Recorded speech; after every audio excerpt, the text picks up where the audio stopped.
Hello CS executive students, how are you all. मेरा नाम है रमनदीप सिंह। स्वागत है आपका मेरे चैनल एएफएलएम में। एंड गाइस, आज हम सीएस एग्जीक्यूटिव की अमेंडमेंट स्टार्ट करने जा रहे हैं और ज्यादा अमेंडमेंट नहीं है इस बार। ये कंपनी लॉ और एसबीसी दोनों की अमेंडमेंट कवर है। इसके अंदर ज्यादा अमेंडमेंट नहीं है, 6 पेजेस की अमेंडमेंट है, बस 6 पेजेस की अमेंडमेंट है। और आप लोगों को पता होगा पेपर से 6 महीने पहले तक की अमेंडमेंट आप लोगों के लिए रेलेवेंट होती है। इसका मतलब ये है कि जो बच्चे अभी जून 23 में पेपर देंगे, जो बच्चे अभी जून 23 के अंदर एग्जाम देंगे, उन बच्चों के लिए दिसंबर 2022 तक, टिल दिसंबर 22 तक जितनी भी अमेंडमेंट्स आई हैं वो रेलेवेंट है, आप लोगों को करनी है। अच्छा, बहुत सारे बच्चे ऐसे होंगे जिन्होंने बहुत पहले क्लास ली थी, मतलब कुछ बच्चे तो ऐसे होंगे जिन्होंने हमसे भी 6 महीने भर पहले क्लास ली थी, है ना। तो आप लोगों को तो खाली मेरे से यही वाली अमेंडमेंट करनी है, बस ये जून 23 के लिए रेलेवेंट है। कुछ बच्चे ऐसे होंगे जिन्होंने हमसे 1 साल पहले क्लास ली थी, कुछ बच्चे ऐसे होंगे जिन्होंने हमसे नहीं ली, पहले किसी और अकेडमी से ली, पहले की क्लास है उनके पास। तो आप लोग 2 अटेम्प्ट की अमेंडमेंट करके जाना। एक तो वो वाली अमेंडमेंट जो दिसंबर 22 के एग्जाम के लिए रेलेवेंट थी वो वाली, और एक वो वाली अमेंडमेंट जो अभी जून 23 के एग्जाम के लिए रेलेवेंट है वो वाली। आप ये दोनों करना। जो और जिन्होंने भी लेटेस्ट हाल फिलहाल में 4, 5, 6 महीने पहले क्लासेस ली हैं, वो खाली एक ही अमेंडमेंट करना। कौन सी वाली? जून 23 वाली, भले हमारी अकेडमी के बच्चे हो या आउटसाइडर्स वाले बच्चे हो। और आपको ये अमेंडमेंट के अगर नोट्स चाहिए, मैं तो आपको दोनों शेयर कर दूंगा, दिसंबर वाले 22 वाले भी, जून 23 वाले भी। अपने अटेम्प्ट के अकॉर्डिंग देख लेना, आपने क्लासेस कब ली थी, कितनी पुरानी बुक है आपके पास, उसके अकॉर्डिंग आप देख लेना, आप अंदाजा लगा लेना। मैंने बताया ना, पेपर से 6 महीने पहले तक की अमेंडमेंट रेलेवेंट होती है। तो अगर जून 23 में जो बच्चा पेपर दे रहा है उसमें दिसंबर 22 तक जितनी अमेंडमेंट आई है वो रेलेवेंट होंगी। जिन बच्चों ने दिसंबर 22 में पेपर दिए होंगे उसके लिए जून 22 तक जितनी अमेंडमेंट आई होंगी वो रेलेवेंट थी। तो अगर आपके पास हमारी बहुत पुरानी बुक है, जून से भी पहले की बुक है, तो आप समझ जाना कि उसके अंदर दिसंबर 22 की अमेंडमेंट भी कवर नहीं है। तो इस केस में फिर आपको दिसंबर 22 और जून 23 दोनों करनी है। और अगर आपके पास जून के बाद वाली बुक है, अगस्त अगर एडिशन वगैरह, तो उसमें दिसंबर 22 की अमेंडमेंट कवर होंगी, जून 23 की कवर नहीं होंगी। तो आप सिर्फ जून 23 वाली करना। और जो बाहर के बच्चे, आप में से 2 अटेम्प्ट की अमेंडमेंट ले लेना, उसके अकॉर्डिंग कर लेना। जून 23 की अमेंडमेंट वीडियो मैं अभी यूट्यूब पे डाली रखी है, मैं आपको ये आज यही अभी करवा ही रहा हूं तुम्हारे को। और दिसंबर 22 की मैंने ऑलरेडी यूट्यूब पे डाल रखी है, उस अमेंडमेंट वीडियो का लिंक मैं इसी वीडियो के डिस्क्रिप्शन में डाल दूंगा, आप देख लेना। तो और इन अमेंडमेंट के जो आपको नोट्स चाहिए हो, तो नोट्स फ्री ऑफ कॉस्ट है, इसका कोई चार्ज नहीं है। आपको व्हाट्सएप पे मेरे को सिर्फ 3 चीजें लिख के भेजनी है। आपका नेम XYZ जो भी है, आपका लेवल में आप लिखोगे CS एग्जीक्यूटिव, एंड आपका पर्पस में आप लिखोगे कंपनी लॉ अमेंडमेंट्स। कौन सी वाली? रेलेवेंट फॉर जून 23। आप रेलेवेंट फॉर जून 23 लिख देना। मैं आपको जून 23 दिसंबर 22 दोनों वाली शेयर कर दूंगा, आप उसके अकॉर्डिंग कर लेना जो आपको करनी हो। अगर आपके पास लेटेस्ट बुक है, हमसे लिए है, बाहर से लिए, तो आपके ज्यादा टाइम नहीं हो क्लासेस लिए, तो आप खाली जून 23 वाली करना। पहले की कभी क्लास ली है तब दिसंबर 22 जून 23 दोनों कर लेना। ये है मेरा व्हाट्सएप नंबर 8802233513। अदरवाइज मेरा नंबर स्क्रीन पे फ्लैश भी हो। अच्छा, मैंने दूसरी स्क्रीन खोल रखी है, स्क्रीन पे फ्लैश नहीं हो रहा है, कोई बात नहीं। नंबर मैंने लिख दिया 8802233513। कॉल मत करना, खाली मैसेज करना और ये 3 चीजें लिख के भेज देना, मैं आपको अमेंडमेंट शेयर कर दूंगा, ठीक है ना। चलो अब अमेंडमेंट स्टार्ट करते हैं। मैंने ऑलरेडी वीडियो बना रखी है, स्टार्ट करते, देखने का बताना जरूर कैसी लगी, और अपने सारे सीएस वाले दोस्तों के साथ शेयर जरूर करना है इसको। एंड हाँ, जिन लोगों ने अभी तक चैनल को सब्सक्राइब नहीं करा, सब्सक्राइब कर दो, साथ में बेल आइकन को प्रेस कर दो, ताकि आप लोगों को मेरे न्यू वीडियोस की नोटिफिकेशन मिलती रहे। Love you all. चलो करते हैं स्टार्ट अमेंडमेंट। तो गाइज, अब हम स्मॉल कंपनी से स्टार्ट करने जा रहे हैं, और स्मॉल कंपनी का सेक्शन है 2 क्लॉज 85, और इसके अंदर अमेंडमेंट आई है बहुत तगड़ी। पूरी लिमिट ही चेंज कर दी, मतलब ये समझो कि डेफिनेशन ही बदल दी पूरी। और एक चीज मैं क्लियर कर दूं इस डेफिनेशन को लेकर, स्मॉल कंपनी को लेकर, कि जब मैं बोल रहा हूं स्मॉल कंपनी, तो स्मॉल कंपनी का मतलब है यहां पे बेस्ड ऑन इट्स साइज, कि मतलब ये स्मॉल किस वजह से, कि इसका साइज बहुत छोटा है। अब साइज का मतलब मैं बिल्डिंग का साइज नहीं बोल रहा, साइज का मतलब इन टर्म्स ऑफ इन्वेस्टमेंट, कि उसकी पेड अप कैपिटल कितनी है, उसका टर्नओवर जो है, उसका अमाउंट छोटा है, तो इसलिए उन्होंने इसको बोला स्मॉल कंपनी। अब वो कितने अमाउंट तक स्मॉल कंपनी मानी जाएगी अभी हम वो समझेंगे इसके बारे में। और क्योंकि इसमें अमेंडमेंट भी आई है, तो ये one of the most important topic बन जाएगा आपके एग्जाम के लिए। और इसमें बार बार अमेंडमेंट आ रही है, ये तीसरी बार बदली है डेफिनेशन। वो तीसरी बार क्यों बदली है, पहले क्या लिमिट हुआ करती थी, मैं उसके बारे में भी बात करूंगा। तो स्टार्ट करते हैं स्मॉल कंपनी को। तो पहले तो मैं एक चीज क्लियर कर दूं, तो लॉ कहता है कि जी small company is always a private company, it is always a private company. इसका मतलब small company can never be a public company, small company कभी भी पब्लिक कंपनी नहीं हो सकती। अच्छा, इसका मतलब ये नहीं है, मैं ये नहीं कह रहा कि पब्लिक कंपनियां छोटी कंपनियां नहीं होती। एक्चुअल में क्या है कि यहां पे स्मॉल कंपनी का स्टेटस देने का लॉजिक ये है कि जो कंपनी इस डेफिनेशन के अंदर फॉल कर गई उसको बहुत सारी एडवांटेजेस मिलेंगी।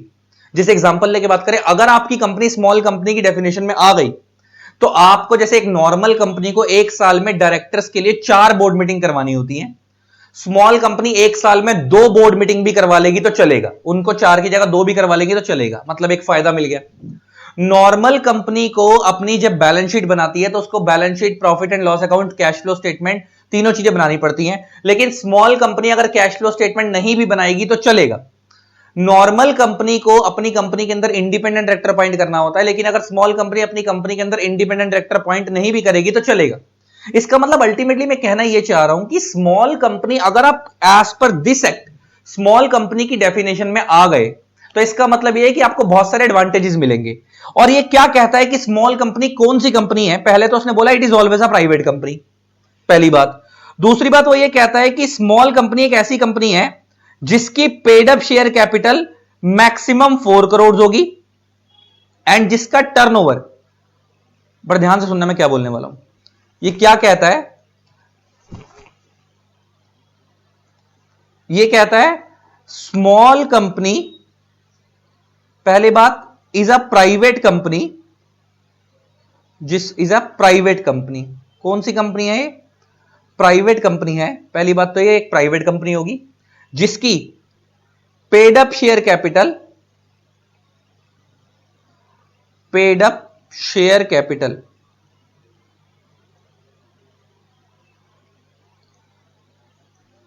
मैक्सिमम 4 करोड़ होगी, मैक्सिमम 4 करोड़, एंड बीच में आएगा एंड, दोनों कंडीशन एक साथ पूरी होनी चाहिए, एंड जिसका टर्नओवर एज पर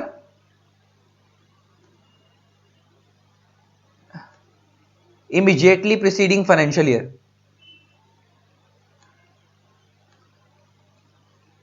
मैक्सिमम 40 करोड़ होगा, मैक्सिमम 40 करोड़ होगा। तो जिसकी paid up share capital maximum 4 crore होगी और जिसका टर्नओवर मैक्सिमम 40 करोड़ होगा। अच्छा, एक चीज मैं क्लियर कर दूं तुम्हारे लोगों को, ये दोनों में एंड इसका दोनों कंडीशन एक साथ पूरी होनी चाहिए, दोनों कंडीशन एक साथ पूरी होनी चाहिए। ये ना अमेंडमेंट कब आई है? ये अमेंडमेंट आई है 5/9/2022 को, 5 सितंबर 2022 को।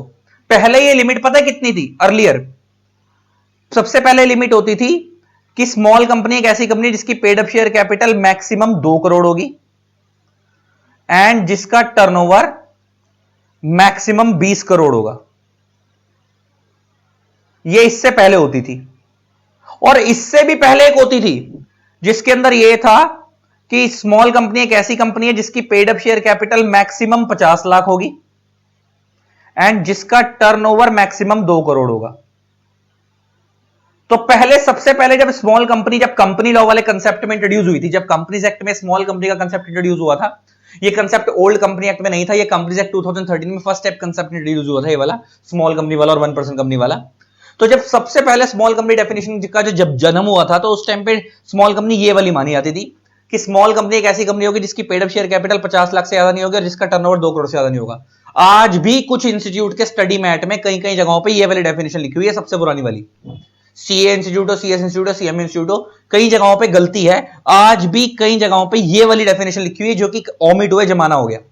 2021 में ये वाली डेफिनेशन कट गई थी, 2021 में कट गई थी। फिर 2021 के अंदर ही ये वाली डेफिनेशन आई थी जिसमें यह बोला गया था कि स्मॉल कंपनी एक ऐसी कंपनी है, ये जो लिमिट पहले 50 लाख और 2 करोड़ वाली थी वो चेंज होकर ये वाली हो गई थी कि जिसकी paid up share capital 2 crore से ज्यादा नहीं होनी चाहिए एंड जिसका टर्नओवर 20 करोड़ से ज्यादा नहीं होनी चाहिए। फिर 2022 में ये भी कट गई थी और 2022 के अंदर ये वाली डेफिनेशन आ गई थी जिसके अंदर अब ये बोला गया, इसी को डबल कर दिया। 2022 वाली डेफिनेशन में तो देखो मैंने बताया ना अमेंडमेंट कब आई थी, 5/9/2022 को, मतलब 5 सितंबर 2022 को। और 2022 के अंदर इसी वाली जो लिमिट थी इसको डबल कर दिया। पेड अप शेयर कैपिटल पहले 2 करोड़ थी, उसको 4 करोड़ कर दिया यहां पे इन लोगों ने, और टर्नओवर पहले 20 करोड़ था, उसको 40 करोड़ कर दिया इन लोगों ने। तो ये पहले वाली दोनों लिमिट कट चुकी हैं। अगर तुम्हारी बुक में होंगी भी तो उसे काटा मार देना, वो इररेलेवेंट है। फ्रॉम नाउ ऑनवर्ड्स आप जो भी अटेम्प्ट दोगे आपके लिए ये वाली डेफिनेशन ही एप्लीकेबल है जो मैंने अब लिखवाई है, ठीक है, 4 करोड़ और 40 करोड़ वाली, ठीक है जी।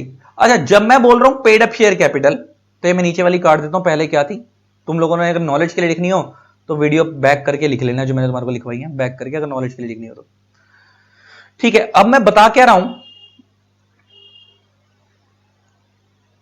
कि ये जो लिमिट है स्मॉल कंपनी, मैंने बताया it is a private company, और इसकी paid up share capital 4 crore से ज्यादा नहीं होगी, मैक्सिमम 4 करोड़ होगी, एंड टर्नओवर इसका मैक्सिमम 40 करोड़ होगा। अच्छा चलो, पेड अप शेयर कैपिटल तो आपके हाथ में होती है, बढ़ना घटना, लेकिन टर्नओवर तो आपके हाथ में नहीं होता। टर्नओवर का मतलब क्या है? सेल्स, आप कितना माल बेच रहे हो। अब सेल्स तो कभी बढ़ भी सकती है, कभी घट भी सकती है ना। तो अब सुनना बड़े ध्यान से मैं क्या बोल रहा हूं। अगर मान लो तुम्हारी इस साल paid up share capital 3 crore थी, इसका मतलब ये तो लिमिट के अंदर थी, 4 करोड़ के अंदर थी, और मान लो तुम्हारा टर्नओवर इस साल 30 करोड़ था, अगले साल 50 करोड़ हो गया, अगले साल कितना हो गया? 50 करोड़। तो टर्नओवर तो तुम्हारे हाथ में होता नहीं, वो तो सेल्स है, जितना माल बिकेगा उतना टर्नओवर में आ जाएगा, तो वो तो तुम्हारे हाथ में। तुमने इसका ये वाली कंडीशन वायलेट कर दी, तुम इस कंडीशन से आउट हो गए, तो इसका मतलब ये है कि तुमने कोई, तुम्हारे ऊपर ऐसा नहीं कोई पेनल्टी लगेगी, ये तुम्हारे हाथ में थोड़ी है। बस जो स्मॉल कंपनी के तुम्हारे को बेनिफिट मिल रहे थे, कि मैंने तुम्हारे को बताया कि एक साल में 2 बोर्ड मीटिंग करानी है 4 की जगह, है ना, आपको इंडिपेंडेंट डायरेक्टर अपॉइंट करने की जरूरत नहीं है, आपको कैश फ्लो स्टेटमेंट लगाने की जरूरत नहीं है, वो सारे एडवांटेजेस आपसे छिन जाएंगे। तो इसका मतलब मेरे कहने की सेंस ये है कि स्मॉल कंपनी ऐसा नहीं कि कोई यूनिक कंपनी होती है। इंडिया में कंपनी 2 ही होती है, मेनली प्राइवेट और पब्लिक। तो आप इसको from the day one normal private company बनाओगे, ऐसा नहीं है इसके लिए स्मॉल कंपनी बनाने के लिए कोई अलग से नया फॉर्म जाता है। जैसे 1% कंपनी को बनाने के लिए तो अलग से एक फॉर्म जाता है, क्योंकि 1% कंपनी में एक ही मेंबर होता है। ये स्मॉल कंपनी ऐसा कुछ भी नहीं है। स्मॉल कंपनी एक नॉर्मल प्राइवेट कंपनी जो होती है वही स्मॉल कंपनी है। बस क्या ध्यान रखना है, अगर वो इस लिमिट के अंदर होगी तो वो प्राइवेट कंपनी स्मॉल वाली हो जाएगी, अगर वो उस लिमिट के बाहर हो जाएगी तो प्राइवेट कंपनी बड़ी वाली प्राइवेट कंपनी हो जाएगी। तो ऐसा नहीं कि अगर आप ये लिमिट तोड़ दोगे तो आप पे पेनल्टी लगेगी, ऐसा कुछ भी नहीं है। अगर आप इस लिमिट से बाहर हो जाओगे तो आपको जो स्मॉल कंपनी को बेनिफिट्स मिलते हैं वो बेनिफिट्स मिलने बंद हो जाएंगे, बस यही मतलब है इसका। तो इसका आप जब तक इस लिमिट के दायरे के अंदर रहोगे, आप as a small company treat किए जाओगे, और आपको जो स्मॉल कंपनी को तुम्हारे पता है बहुत सारे एडवांटेजेस मिलते हैं, वो सारे एडवांटेजेस मिलेंगे। अगर आप इस क्राइटेरिया को तोड़ देते हो, आप हो सकता है दोनों लिमिट को एक्सीड कर दो या इनमें से किसी एक लिमिट को भी एक्सीड कर दो, तो आप कंपनी आपकी चलती रहेगी फर्स्ट क्लास, कोई दिक्कत नहीं है। बस जो आपको स्मॉल कंपनी वाले बेनिफिट्स मिलते थे वो सारे बेनिफिट्स मिलने क्या हो जाएंगे? बंद हो जाएंगे। बस यही इंटरप्रिटेशन है और कुछ नहीं है। तो अब एक क्वेश्चन है, तुम मेरे को आंसर बताना कि स्मॉल कंपनी है या नहीं है। मान लो एक कंपनी है एक्स लिमिटेड, मान लो इसकी पेड अप शेयर कैपिटल है 2.5 करोड़ रुपए, एंड मान लो इसका टर्नओवर है 35 करोड़। क्या ये स्मॉल कंपनी है या नहीं है? अब बच्चा क्या करेगा? दिमाग लगाएगा, सर स्मॉल कंपनी ने, सर ने क्या सिखाया था कि स्मॉल कंपनी एक ऐसी कंपनी होती है जिसकी paid up share capital 4 crore से ज्यादा नहीं होनी चाहिए एंड जिसका टर्नओवर 40 करोड़ से ज्यादा नहीं होना चाहिए। और इसकी तो दोनों नीचे हैं, इसकी paid up share capital 2.5 crore है मतलब 4 करोड़ से कम है, और इसका टर्नओवर 35 करोड़ है मतलब 40 करोड़ से कम है। तो दोनों लिमिट अंदर है, तो ओके है, स्मॉल कंपनी है। बच्चा लिखेगा यस ये स्मॉल कंपनी है, और आंसर आएगा 0, ये स्मॉल कंपनी नहीं है। क्योंकि हेडिंग क्या लिखी है मैंने? X limited, x limited. और जब मैं बोल रहा हूं एक्स लिमिटेड, इसका मतलब इट इज पब्लिक कंपनी, और मैंने स्टार्ट ही क्या करा था? Small company is always a private company, small company can never be a public company. Law कहता है कि स्मॉल कंपनी कभी पब्लिक कंपनी हो ही नहीं सकती। अच्छा, इसका मतलब मैं ये नहीं कह रहा कि पब्लिक कंपनी छोटी कंपनी नहीं हो सकती। ऐसी तुम्हारे को बहुत सारी पब्लिक कंपनियां मिलेंगी, ऐसी तुम्हारे को बहुत सारी पब्लिक कंपनियां मिलेंगी जिसकी मान लो पेड अप शेयर कैपिटल खाली 10 लाख रुपए है, बस, करोड़ तो छोड़ो, एंड जिसका टर्नओवर मान लो खाली 1 करोड़ है, बस। तो इसका मतलब दोनों लिमिट्स के अंदर है, लेकिन क्योंकि वो पब्लिक कंपनी है तो उसको स्मॉल कंपनी वाले एडवांटेजेस नहीं मिलेंगे। इसका मतलब वो कह रहा है कि आप ऐसा नहीं, तो इसका बहुत सारे लोग ना इसकी गलत इंटरप्रिटेशन निकाल लेते हैं और गलत सीख लेते हैं। बहुत सारे लोगों को ये लगता है कि इसका मतलब स्मॉल कंपनी जो होगी वो प्राइवेट, जब मैं बोलता हूं कि small company is always a private company, तो बहुत सारे लोग इसकी इंटरप्रिटेशन ये निकाल लेते हैं कि पब्लिक कंपनी की जो लिमिट होगी वो हमेशा इन लिमिट से ऊपर होगी, 4 करोड़ से ऊपर, paid up share capital 4 crore से ऊपर, टर्नओवर 40 करोड़ से ऊपर। ऐसा कुछ नहीं है। पब्लिक कंपनी आप 1 लाख रुपए से बना लो, 2 लाख रुपए से बना लो, 5 लाख से बना लो, आप पब्लिक कंपनी में जितनी मर्जी पेड अप कैपिटल रखो, जितना मर्जी टर्नओवर रखो, जैसे मर्जी बनाओ, कोई फर्क नहीं पड़ता, उसे कभी स्मॉल कंपनी का स्टेटस मिलेगा ही नहीं। लॉ कहता है हम उसे स्मॉल कंपनी का स्टेटस देंगे नहीं, क्योंकि हमें मान के चल रहे हैं कि public company public at large के लिए बनती है। ये तो हमने जो छोटी मोटी जो लोग कंपनियां बनाना चाहते हैं गिने चुने शेयर होल्डर्स मिलकर, फैमिली मेंबर्स जो प्राइवेट कंपनी बनाते हैं, ये हम उन्हीं को एडवांटेज देना चाहते हैं। इसका मतलब आप स्मॉल कंपनी में जितनी, अगर आप पब्लिक कंपनी के अंदर आप जितनी मर्जी कैपिटल लगा लो, जितनी कम से कम रखनी है रख लो, जितना मर्जी टर्नओवर आपका कम से कम हो, आपको कभी भी स्मॉल कंपनी का स्टेटस नहीं मिलेगा। स्मॉल कंपनी का स्टेटस खाली किसको मिलेगा? प्राइवेट कंपनी को मिलेगा। दूसरी बात क्या ध्यान रखनी है कि स्मॉल कंपनी का स्टेटस प्राइवेट कंपनी को कब मिलेगा? जब वो ये दोनों लिमिट पूरी करेगी, दोनों एंड दोनों में, दोनों एक साथ पूरी करेगी तब। अगर आप इन दोनों में से किसी एक लिमिट को भी एक्सीड कर देते तो इसका मतलब ये नहीं कि आपने कोई वायलेशन करी, आप पे कोई पेनल्टी लगेगी, मैंने बता दिया। इसका मतलब सिर्फ सिंपल इतना है कि अगर आप इन दोनों में से किसी एक लिमिट को भी एक्सीड कर देते हो तो आपको स्मॉल कंपनी का स्टेटस मिलना बंद हो जाएगा। तो जो एडवांटेजेस मिलते हैं स्मॉल कंपनी वाले, वो मिलने बंद हो जाएंगे। अदरवाइज आपकी कंपनी स्मॉल प्राइवेट कंपनी से बिग प्राइवेट कंपनी बन जाएगी, बस इतना ही फर्क होगा। हाँ, फ्यूचर में अगर आपकी लिमिट वापस अंदर हो गई, मान लो एक साल एक्सीड करी, अगले साल आपकी लिमिट वापस कम हो गई, तो फिर आप अगले साल से फिर स्मॉल कंपनी के बेनिफिट लेने शुरू कर दो जब तक लिमिट एक्सीड नहीं करती। तो ये तो एनुअल बेस पे देखा जाएगा। जब जब लिमिट बढ़ेगी आप स्मॉल कंपनी की तरह से बाहर हो जाओगे, आपको एडवांटेज मिलनी बंद हो जाएगी। जैसे आप लिमिट के अंदर आ जाओगे तो आपको एडवांटेज मिलनी शुरू हो जाएंगे। वही वाली पता है मोटापे की तरह, कोई इंसान मोटा हो जाता है तो वो भाग नहीं पाता, जैसे पतला हो जाएगा फिर वापस भागना शुरू कर देगा, एडवांटेजेस मिलनी शुरू हो जाएगी। तो वैसे ही है कि अगर लिमिट है लिमिट अगर बढ़ जाएगी तो एडवांटेज मिलनी बंद हो जाएंगी, लिमिट कम हो जाएगी तो वापस एडवांटेज मिलनी शुरू हो जाएंगी अगर दायरे के अंदर आ जाओगे। तो समझ आ गया? तो पहले कितनी लिमिट थी? Paid up share capital 2 crore से एक्सीड नहीं करनी चाहिए, टर्नओवर 20 करोड़ से एक्सीड नहीं करनी चाहिए, वो पहले थी। अब कितनी कर दी? उसको डबल कर दिया। पेड अप जो 2 थी उसको 4 कर दिया, जो टर्नओवर 20 था उसको 40 कर दिया। और इससे भी पहले एक हुआ करती, मैंने बता दिया, पहले ये 2 की जगह 50 लाख होता था और ये 20 की जगह 2 करोड़ होता था, वो सब हट गया। अब जरा पढ़ना शुरू करो। Small company is a new form of private company under the companies act 2013. A classification of a private company into a small company is based on its size, that is paid up share capital and turnover. In other words, such companies are small sized private companies.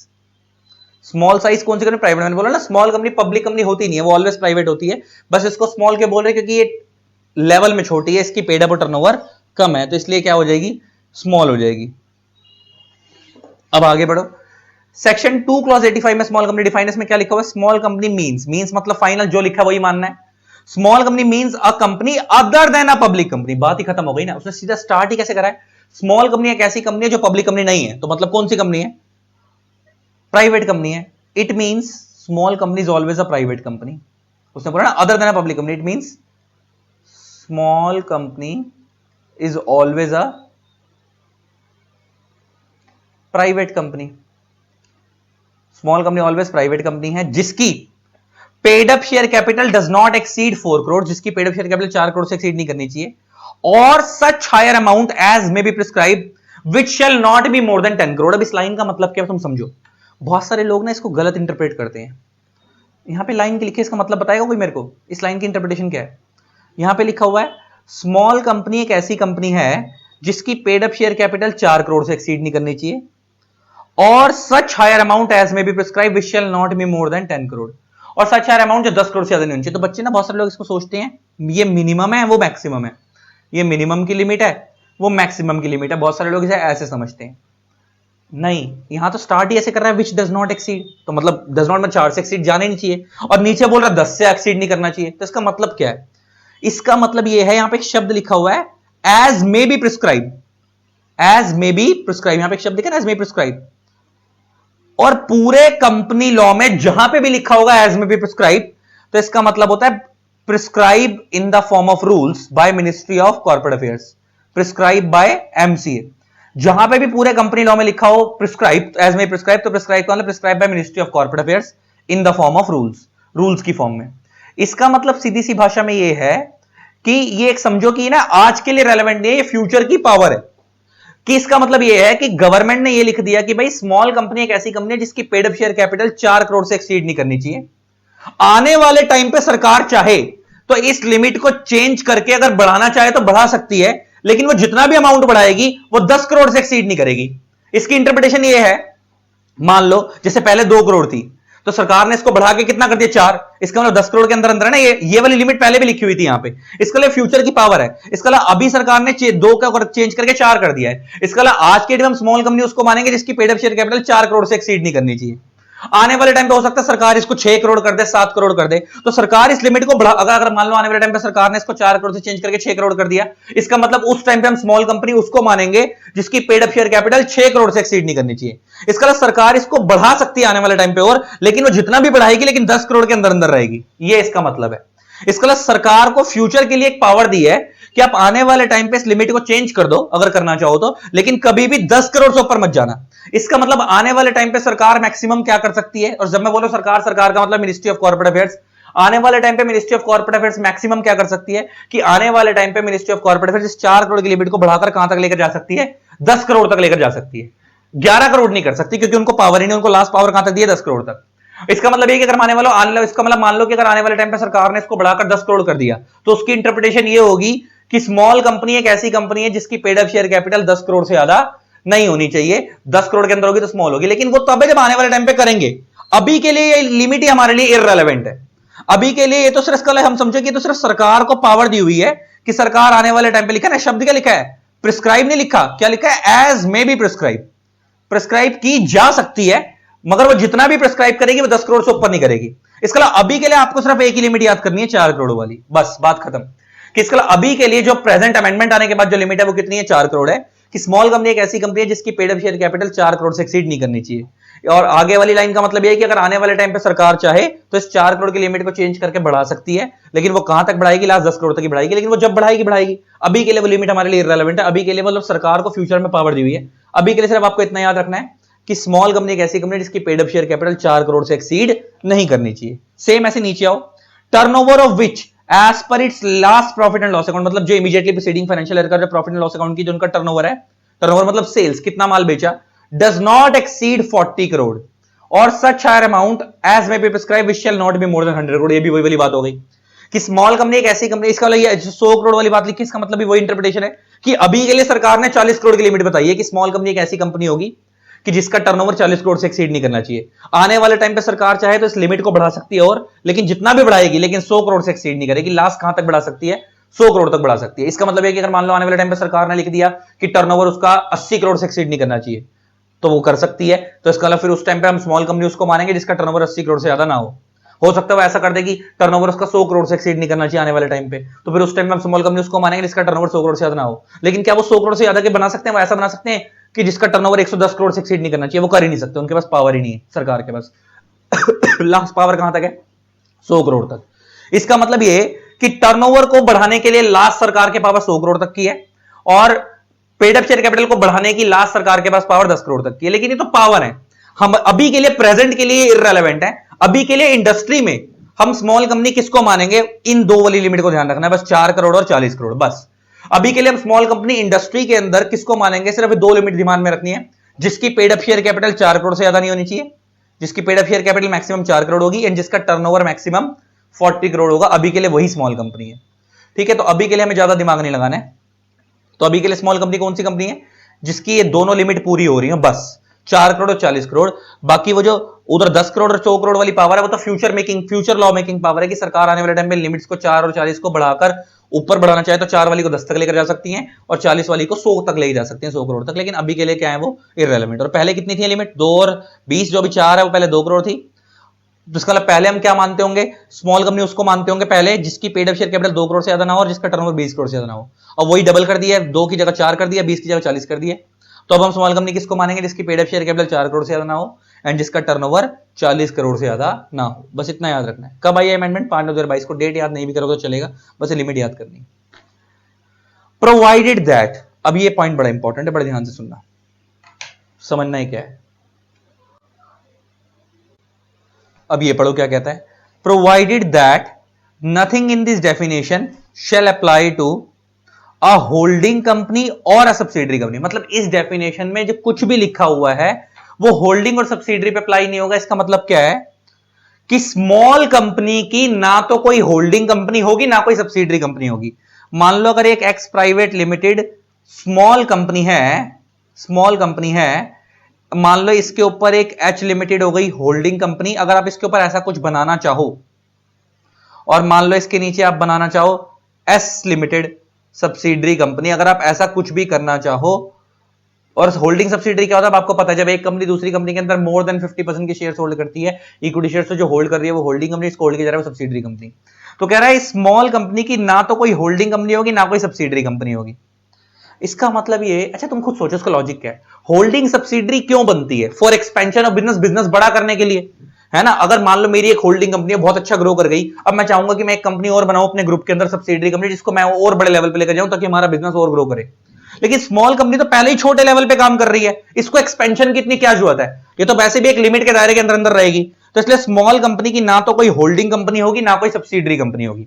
और मैंने तुम्हारे को बता दिया इसकी practical implication क्या है तो ये नॉर्मल प्राइवेट कंपनी। अगर आपने स्मॉल कंपनी की कोई होल्डिंग सब्सिडरी बना दी तो फिर इसका मतलब वो स्मॉल स्मॉल नहीं रहेगी, फिर वो नॉर्मल प्राइवेट कंपनी मानी जाएगी, और उसको फिर वो जो भी एडवांटेजेस मिल रहे थे स्मॉल कंपनी वाले वो मिलने बंद हो जाएंगे।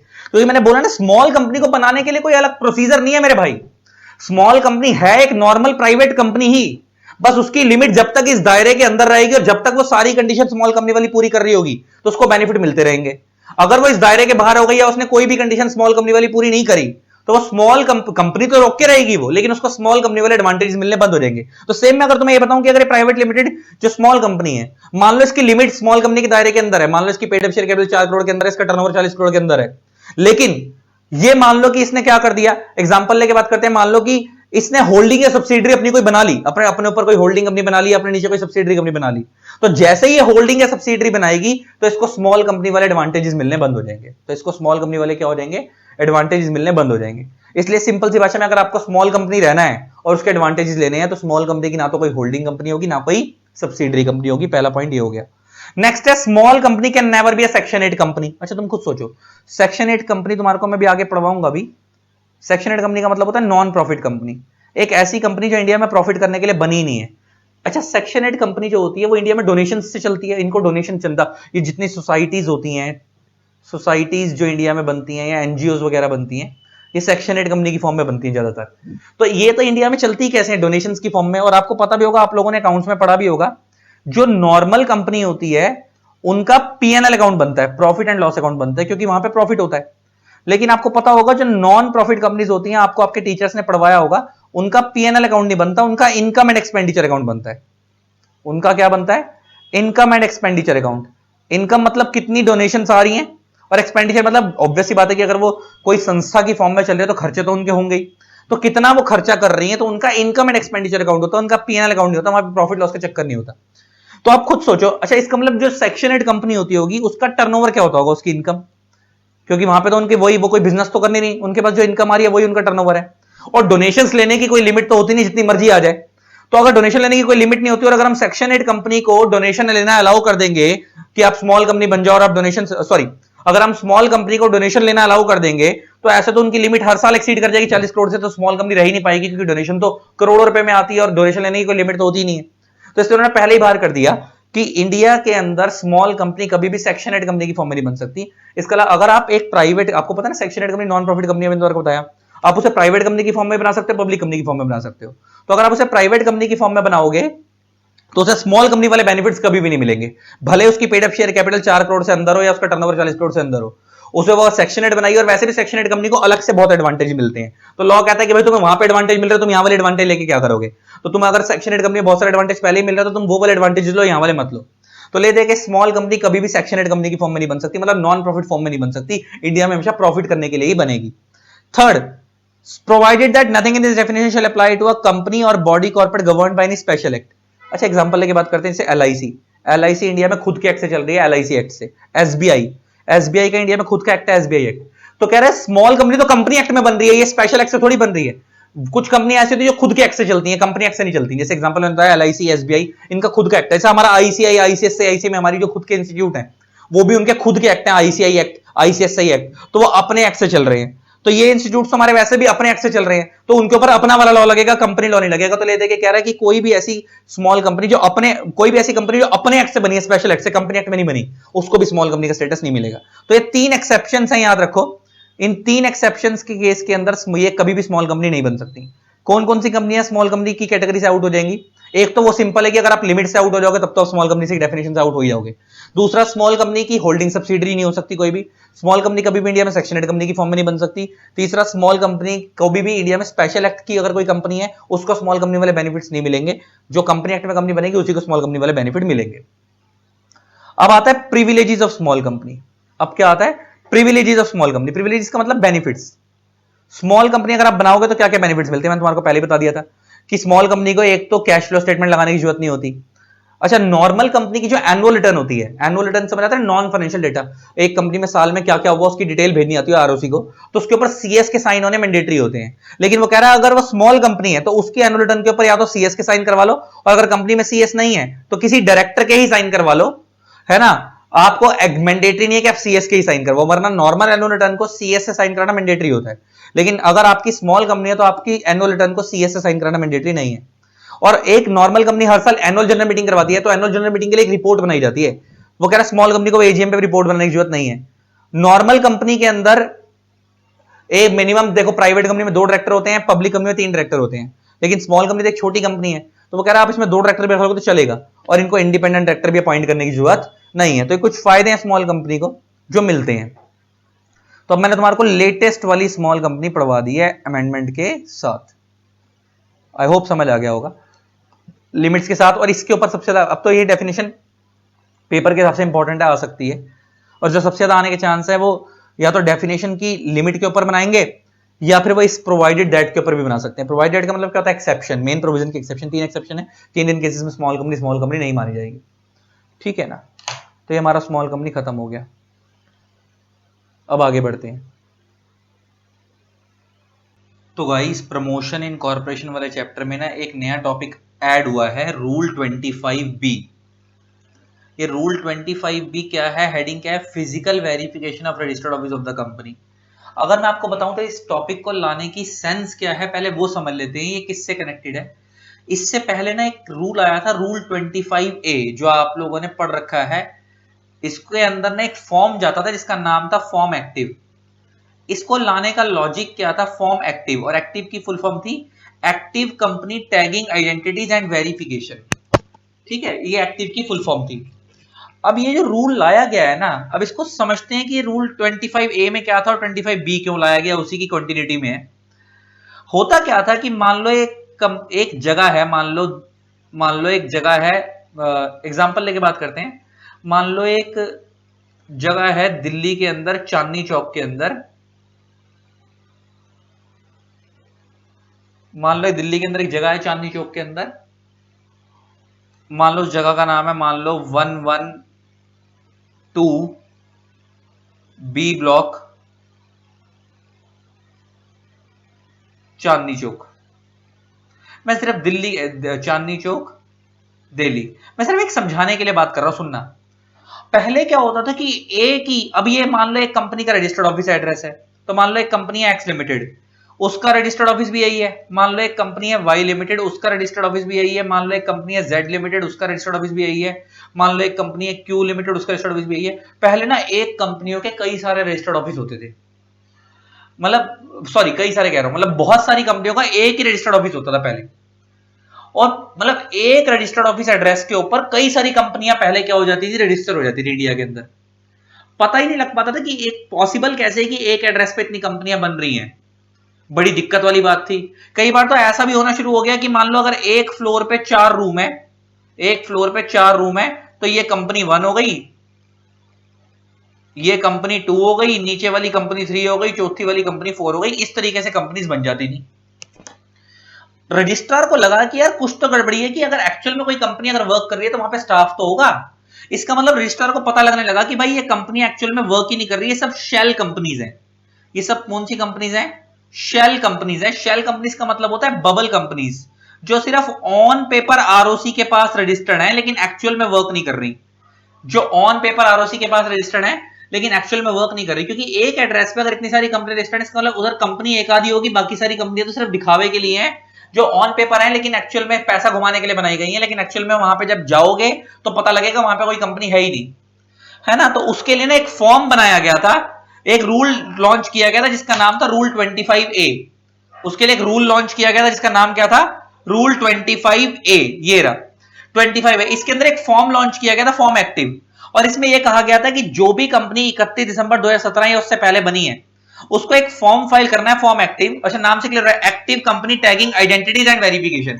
Active company tagging identity and verification का मतलब है कि होता क्या था, कंपनी का रजिस्टर्ड ऑफिस जहां पे है तो उसमें क्या होता, ना बताता हूं। तो होता क्या था इस फॉर्म एक्टिव में, ना पता क्या करना होता था, आपको कंपनी के रजिस्टर्ड ऑफिस की बाहर से फोटो खींचनी होती थी, फोटो क्लिक करनी होती थी, और खाली फोटो उसकी क्लिक नहीं करनी, अंदर जिस जगह बैठे हो इनर से भी क्लिक करनी होती थी, प्लस जो डायरेक्टर है एक वहां का उसको साथ में अपनी फोटो खींचनी होती थी। मतलब आपको अपनी सेल्फी अपलोड करनी होती थी वहां, इतना सब कुछ होता था अपलोड करने के लिए, ताकि ये पता लगे कि जेन्युइन है। तो दीवार, कमरे का बाहर से फोटो, ये सब आपको अपलोड करनी होती थी इस फॉर्म के अंदर, ताकि लोगों को लगे। इस फॉर्म को लाने का लॉजिक समझ आ गया ना? इस फॉर्म को लाने का लॉजिक ये था ताकि सरकार ट्रैक कर सके कि कंपनी एक्चुअल में वर्क कर रही है, कंपनी ऑन पेपर कंपनी नहीं एक्चुअल में वर्क कर रही है, तो वहां पे उनका रजिस्टर्ड ऑफिस एक्चुअल में है, वहां पे बंदे बैठे हैं जो काम कर रहे हैं, खाली कागजों वाली कंपनी नहीं है। उस फॉर्म को लाने का लॉजिक था। और सरकार के पास एक पावर है सेक्शन 12 सबसेक्शन 9 के अंदर, अगर मैं आपको बात करूं, ये रहा, मैंने साथ में एक खोल रखा है कि अगर रजिस्ट्रार को डाउट होता है कि आपकी कंपनी बिजनेस नहीं कर रही है ढंग से, सिर्फ ऑन पेपर कंपनी चल रही है, तो रजिस्ट्रार वहां पे जाकर छापा मार सकता है, फिजिकल वेरिफिकेशन कर सकता है, सेक्शन 12 सबसेक्शन 9 कंपनी एक्ट का बोलता है ना? और साथ में अगर उसको लगता है कि आपकी कंपनी एक्चुअल में वर्क नहीं कर रही है, तो वो आपकी कंपनी का नाम काट सकता है रजिस्ट्रार ऑफ कंपनी से, तो आपकी कंपनी को बंद भी करा सकता है। प्लस जो सबसेक्शन 8 में पेनल्टी बताई गई है वो तो लगेगी लगेगी, और वो पेनल्टी कितनी है, 1,000 रुपए रोज के हिसाब से, और मैक्सिमम 1 लाख रुपए जो कंपनी के ऑफिसर इन डिफॉल्ट है जिन्होंने हरकतें करी है। इसका मतलब सिंपल सा क्रक्स ये था, जो पहले के रूल है मैं उसको आपको कनेक्ट करके बता रहा हूं। पढ़ाना मैंने आपको 25B है, लेकिन 25B को किस कंटिन्यूटी में पढ़ना है, इसलिए मैं आपको सारा बैकग्राउंड दे रहा हूं कि पहले एक 25A आया था, उसमें एक फॉर्म एक्टिव फाइल करवाया गया था, और एक्टिव फॉर्म की फुल फॉर्म क्या थी, ये active company tagging identities and verification. नाम से एक्टिव कंपनी टैगिंग आइडेंटिटीज, मतलब जो कंपनी के लोग जो उसको चला रहे हैं, आप पहले बाहर से फोटो खींचो, उस डायरेक्टर साथ में फोटो अपलोड करेगा और साथ में उस फॉर्म के अंदर अपलोड करके भेजी जाएगी। और बड़ा अलग तरीके से होता था कि हॉरिजॉन्टली, वर्टिकली, बहुत सारी लॉन्गिट्यूड, लैटिट्यूड, बहुत कुछ नापना होता था उस फॉर्म के अंदर, और वो फाइल करना होता था, ताकि ट्रैक हो सके कि एक्चुअल में कंपनी वर्क कर रही है, बबल कंपनी नहीं है। और उसके बाद भी अगर रजिस्ट्रार को डाउट है, तो रजिस्ट्रार के पास आपको पता है सेक्शन 12(9) के अंदर पावर है ही, वो उस कंपनी की फिजिकल वेरिफिकेशन कर सकते हैं, जाकर रेड मार सकते हैं, छापा मार सकते हैं, और उनको डाउट होता है कि कंपनी एक्चुअल में वर्क नहीं कर रही, खाली ऑन पेपर है, तो वो कंपनी का नाम काट भी सकते हैं, बंद भी करा सकते हैं कंपनी को। यहां तक तो मैंने आपको बैकग्राउंड दे दिया कि अब आपको 25B समझ आने लगेगा कि अब इसकी कंटिन्यूटी में चल रहा है। तो 25B किसकी कंटिन्यूटी में चल रहा है, सेक्शन 12 सबसेक्शन 9 से कनेक्ट है वो। और 12(9) में क्या लिखा हुआ आपको पता है कि अगर रजिस्ट्रार किसी कंपनी पे डाउट होता है कि वो एक्चुअल में फिजिकली वर्क नहीं कर रही है, खाली ऑन पेपर बनी हुई है, तो वहां जाकर वो छापा मार सकते हैं और चेक कर सकते हैं कि कंपनी एक्चुअल में वर्क कर भी रही नहीं, कंपनी के वहां पे लोग बैठे हुए हैं, नहीं खाली कागज पे कंपनी है। अगर उनको लगता है कि खाली कागजों पे चल रही है कंपनी, एक्चुअल में जो उस जगह पे वो ऑफिस ही नहीं है, उस जगह पे कंपनी वर्क ही नहीं कर रही है, तो रजिस्ट्रार उस कंपनी को बंद कर सकता है, 12(9) में लिखा हुआ है। तो अब उसी से रिलेटेड एक रूल लाए हैं 25B, physical verification registered office की। रजिस्ट्रार जब फिजिकल वेरिफिकेशन करेगा तो क्या क्या चीजों का ध्यान रखना है और क्या क्या इसमें होगा, अभी इन चीजों के बारे में अब हम पढ़ने जा रहे हैं 25B के अंदर। ठीक है ना, आप स्टार्ट करते हैं इसको। अब पढ़ो क्या कहता है गाइस, रूल को पढ़ना शुरू करते हैं। कहता है the registrar based upon information और documents made available on MC21 shall visit at the address of the registrar. आपको पता होगा ना, मिनिस्ट्री ऑफ कॉर्पोरेट अफेयर्स की वेबसाइट है, MCA21 का पोर्टल है, ये रहा ये रहा ये रहा ये रहा, दिखाते हैं आपको। वैसे तो आप लोगों ने सबने देख ही रखा है, मैंने कई बार दिखाया है। तो आपको किसी भी कंपनी की डिटेल निकालनी हो तो वहां पे निकल ही जाती है वैसे तो।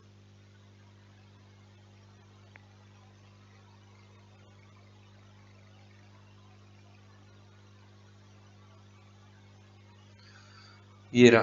तो आप किसी भी कंपनी की डिटेल निकालनी है, एमसी सर्विसेज में जाओ यहाँ पे, और यहाँ पे आने के बाद ये आपको, यहाँ पे आप जब जाओगे तो यहाँ पे आपको कंपनी सर्विसेज के अंदर नीचे की तरफ, सॉरी आओ, यहाँ पे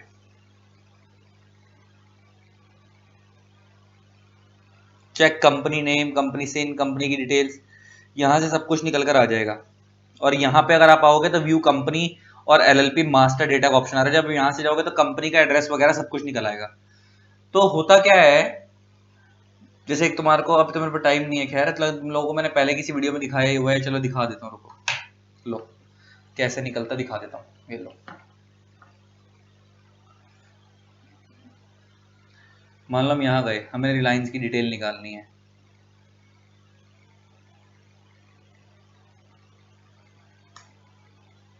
रिलायंस इंडस्ट्रीज लिख देते हैं।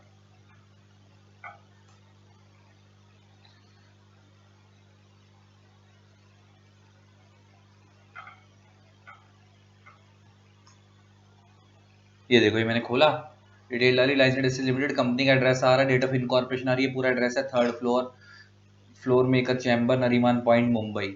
तो इधर से कंपनी की पेड अप कैपिटल कितनी है, ऑथराइज कैपिटल कितनी है, सारी डिटेल निकल कर आ गई। कंपनी के फिर नीचे की तरफ जाएंगे तो डायरेक्टर्स की डिटेल आ जाएगी। ये रही जी, ये देखो, नीता मुकेश अंबानी, मुकेश धीरूभाई अंबानी, ये डायरेक्टर कब बने थे, 1/4/1977 को। तो इस तरीके से कंपनी की सारी डिटेल निकल आती है। तो वो ये कह रहा है कि रजिस्टर एमसी, इसे हम एमसी 21 का पोर्टल बोलते हैं। इसे 21 पता है क्यों बोलते हैं, क्योंकि 21st सेंचुरी में बना था। तो एमसीए की full form ministry of corporate affairs, 21 तो इसलिए बोलते हैं क्योंकि वो 21st सेंचुरी में वो मिनिस्ट्री ऑफ कॉर्पोरेट अफेयर्स का पोर्टल बनाया गया था। तो वो कह रहा है कि रजिस्ट्रार के पास इंफॉर्मेशन तो किसी भी कंपनी की होती है, एड्रेस वगैरह तो उनके पास होता ही है। तो एमसी 21 के पोर्टल पे और भी बहुत सारे डॉक्यूमेंट होते हैं उनके, जो आप जितने भी company time to time forms upload करती है कंपनी बनते के टाइम पे या टाइम टू टाइम, और भी जितने भी डायरेक्टर अपॉइंट करा, बहुत सारी जो भी चीजें करी, तो उसके सारे फॉर्म्स रजिस्ट्रार के पास होते ही हैं। तो उसके बेस पे वो कंपनी के रजिस्टर्ड ऑफिस में विजिट कर सकती है और फिजिकल वेरिफिकेशन कर सकती है एज पर सेक्शन 12(9). और 12(9) में आपने पढ़ा था पावर जो रजिस्ट्रार के पास है वो आई सेक्शन 12 सब सेक्शन 9 से है। और 12(9) मैंने आपको ये भी पढ़वा दिया, ये रहा, ये पढ़वाया ना कि 12(9) के अंदर ये पावर है रजिस्ट्रार के पास कि अगर उसको लगता है कि कंपनी उस जगह फिजिकल बिजनेस नहीं कर रही तो रजिस्ट्रार छापा मार सकता है, फिजिकल वेरिफिकेशन कर सकता है और उस पर पेनल्टी भी लगा सकता है, प्लस उस कंपनी को रिमूव भी कर सकता है, नाम रजिस्टर ऑफ कंपनी से उसको काट भी सकता है। वो सारी पावर रजिस्ट्रार के पास है। कहता है in presence of 2 independent witness of the locality in which the said registered office is situated and may also seek assistance of the local police for such verification if required। देखो कितना important point है। अगर registrar को लगता है, कई बार ऐसा होता है कि एड्रेस वहां पे मिल ही नहीं रहा, कई बार ऐसा होता है कि कुछ गड़बड़ी लग रही है, कुछ डाउट हो रहा है, तो रजिस्ट्रार क्या कर सकता है कि वहां के 2 लोकल बंदों को विटनेस बनाएगा, उसके सामने सारी चीजें नोट डाउन करेगा कि देखो भाई ये हम कंपनी को बंद करने वाले, यहाँ पे कोई कंपनी ऑपरेट नहीं कर रही, आसपास के लोगों से पूछा जाएगा और लोगों की गवाही ली जाएगी, बताओ इस जगह पे कोई कंपनी ऑपरेट कर रही है नहीं कर रही। तो लोग बताएंगे तो ऐसे उनमें से 2 लोगों को पकड़ लिया जाएगा, उनकी विटनेस ले ली जाएगी कि तुम बता दो कि यहाँ पे कंपनी ऑपरेट नहीं कर रही है। ऐसे कोई 2 लोग मिल गए और प्रूफ एविडेंस इकट्ठा हो गया, और अगर लोकल पुलिस की हेल्प चाहिए तो वहां पे जो नियर बाय पुलिस स्टेशन होगा उसकी हेल्प भी ले सकते हैं रजिस्ट्रार, और उसके बेस पर रजिस्ट्रार क्या कर देगा, उस कंपनी को बंद कर देगा अगर उसको डाउट हो रहा है तो। The registrar shall carry the document as filed as MC21 in support of the address of the registered office of the company for the purpose of physical verification and to check the authenticity। Authenticity का मतलब होता है genuineness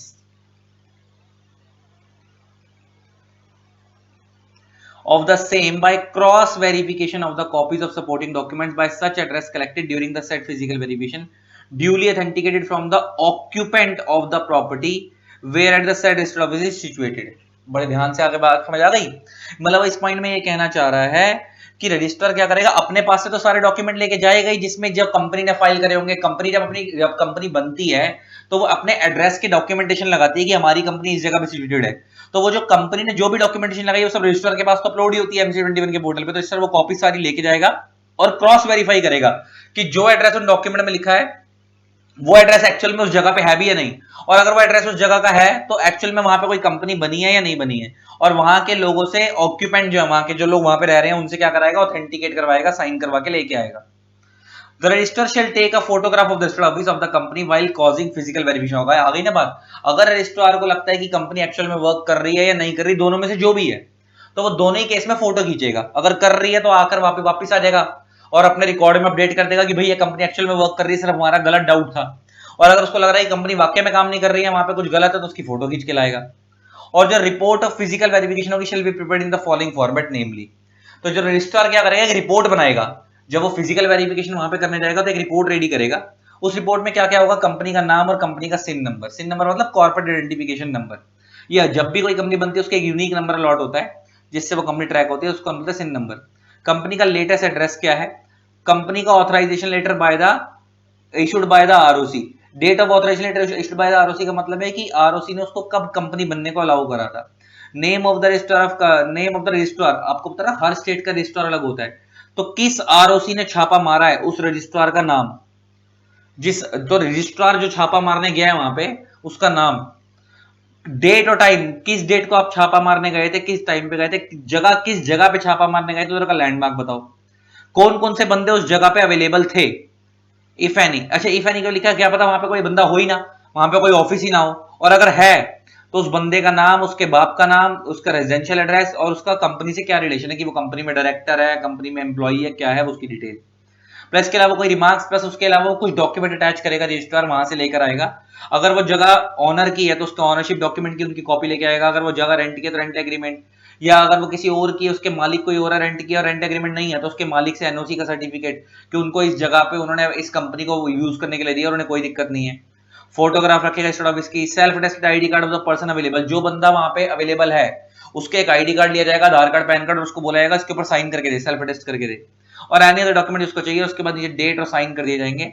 और जो बंदा registrar के behalf पे गया था उसकी name and designation of the official with official address, तो जो लोग वहां पे गए थे उनकी डिटेल्स भी आएंगी यहाँ पे, और उनका उनका नाम और उनका एड्रेस। तो जिनके यहाँ छापा मारा जा रहा है उनकी भी डिटेल आएगी, जो छापा मारने गए उनकी भी डिटेल आएगी। और कह रहा है जी, where the register office of the company is found to be not capable of receiving and acknowledging all communication notices, the registrar shall send a notice to the company and all the director of the company of his intention to remove the name of the company from the register of companies and requesting them to send their representation along with the copies of relevant document if any within a period of 30 days from the date of notice before taking further action in accordance with section 248। 248 deal करता है striking off में, company law का section 248 deal करता है striking off में। Striking off का मतलब होता है कंपनी का नाम आरओसी के रिकॉर्ड से काट देना, इज कॉल्ड स्ट्राइकिंग ऑफ। तो वो कह रहा है कि रजिस्ट्रार जब वहां पे छापा मारने जाएगा और if he is found not to be capable of receiving and acknowledging the call communication notices, अगर रजिस्टर्ड ऑफिस पे, देखो आपको पता होगा पहले क्या होता है, डायरेक्ट छापा मारने नहीं जाते, पहले रजिस्ट्रार पता क्या करता है, पहले उस कंपनी को नोटिस भेजता है कि आओ हमारे पास आके विजिट करो, है ना, उसके डायरेक्टर को बुलवाया जाता है कि हमारे को तुम्हारी कंपनी पे डाउट है। तो जो भी नोटिस वगैरह भेजे जा रहे हैं उस रजिस्टर्ड ऑफिस पे उस कंपनी के, कोई भी बंदा उस नोटिस को रिसीव नहीं कर रहा। अब जब कोई भी रिसीव नहीं कर रहा इसका मतलब कंपनी फेक है, वहां पे कोई है ही नहीं, सिर्फ ऑन पेपर बनी हुई है, वहां पे एक्चुअल में कोई जगह है ही नहीं, कोई बंदा है ही नहीं, वहां पे कोई कंपनी बनी नहीं रही, ऑपरेट ही नहीं हो रही। अगर रजिस्ट्रार को ऐसा डाउट होता है तो फिर वो उस केस में क्या करेगा, अब सारे डायरेक्टर्स को पर्सनली भेजेगा, पहले तो वो कंपनी के नाम पे भेज रहा था ना, अब वो सारे डायरेक्टर्स को पर्सनली नोटिस भेजेगा उनके घर पे कि भाई हम तुम्हारी कंपनी को बंद करने जा रहे हैं, अगर तुम अपनी कंपनी को बचाना चाहते हो तो बचा लो, 30 दिन के अंदर रिप्लाई रेडी करके दो कि हम तुम्हारी कंपनी को बंद क्यों ना करें, 30 दिन का टाइम करें, अदरवाइज हम आपको आपकी कंपनी को सेक्शन 248 ऑफ कंपनी एक्ट के अंदर बंद कर देंगे। ठीक है जी, तो ये था ये रूल जो नया आया है इनकॉर्पोरेशन वाला। तो इनकॉर्पोरेशन वाले चैप्टर में आपकी अमेंडमेंट आई थी रूल 25B, और क्या है आपको समझ आ गया। तो गाइस अब हम रूल 3 से पढ़ने स्टार्ट करने शुरू कर रहे हैं, और ये रूल 3 में अमेंडमेंट आई है, और ये रूल 3 में छोटी छोटी छोटी अमेंडमेंट आई हैं, जगह जगह चेंजेस आए हैं, तो मैं पूरा रूल 3 ही पूरा पढ़ा रहा हूं। अब ये रूल 3 को सुनना बड़े ध्यान से, मैं क्या बोलने जा रहा हूं। रूल 3 डील करता है maintenance of books of accounts in electronic form. आपको पता होगा दो चीजें होती हैं, एक होता है बुक्स ऑफ अकाउंट्स,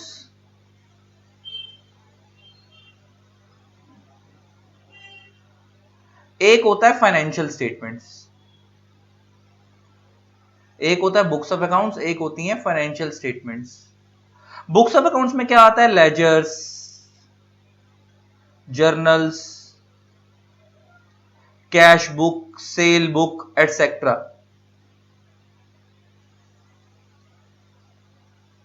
जो आपने माल बेचा है उसकी एंट्री डाल दी, जो भी आप प्राइमरी चीजें कर रहे हो वो सब बुक्स ऑफ अकाउंट्स में आती है। आपने कुछ चीज बेची उसकी एंट्री डाल दी, लेजर में डाल दी, जर्नल में डाल दी, सब बुक्स ऑफ अकाउंट्स है। इनके बेस पे क्या बनती हैं, फाइनेंशियल स्टेटमेंट्स बनती हैं, जिसके अंदर क्या क्या आता है, balance sheet, P&L account, cash flow statement, statement of changes in equity if any. तो बुक्स ऑफ अकाउंट्स में कह सकता हूं कि पहले होता है इन इक्विटी इफ एनी, पहले बुक्स ऑफ अकाउंट्स रेडी होते हैं, उसके बेस पे क्या बनती है, फाइनेंशियल स्टेटमेंट बनती है। ठीक है जी, तो बुक्स ऑफ अकाउंट्स फाइनेंशियल फर्क समझ आ गया। और हमारा जो कंपनी लॉ का सेक्शन 128 है वो ये बोलता है, ये डील करता है place of keeping books of accounts में, कि हर एक कंपनी को बुक्स ऑफ अकाउंट्स कहां मेंटेन करने हैं।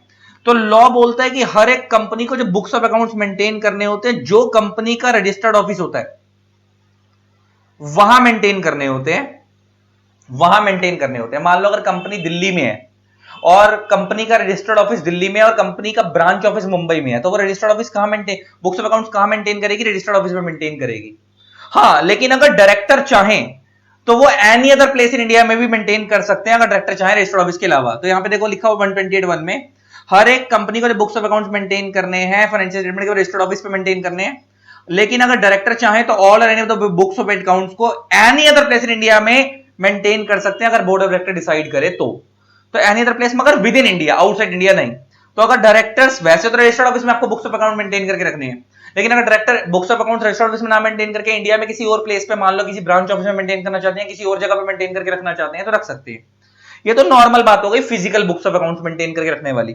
अगर आप बुक्स ऑफ अकाउंट्स को इलेक्ट्रॉनिकली मेंटेन करना चाहते हो, और जो कि आज की डेट में मेरे हिसाब से तो मान लो 95% कंपनी सारे books of accounts electronically maintain करती होंगी। आपको पता है बचपन से आपने देखा हो गली मोहल्ले के अंदर आजकल टैली का सॉफ्टवेयर, बीजी का सॉफ्टवेयर, जिसमें सारे अकाउंट्स मेंटेन किए जाते हैं, आजकल तो हर कंपनी सॉफ्टवेयर को यूज करती है। और उसी से रिलेटेड अभी एक अमेंडमेंट भी आई है, मैं उसके बारे में बात करूंगा। और बुक्स ऑफ अकाउंट्स को इलेक्ट्रॉनिकली मेंटेन करना आज की डेट में अलाउड है।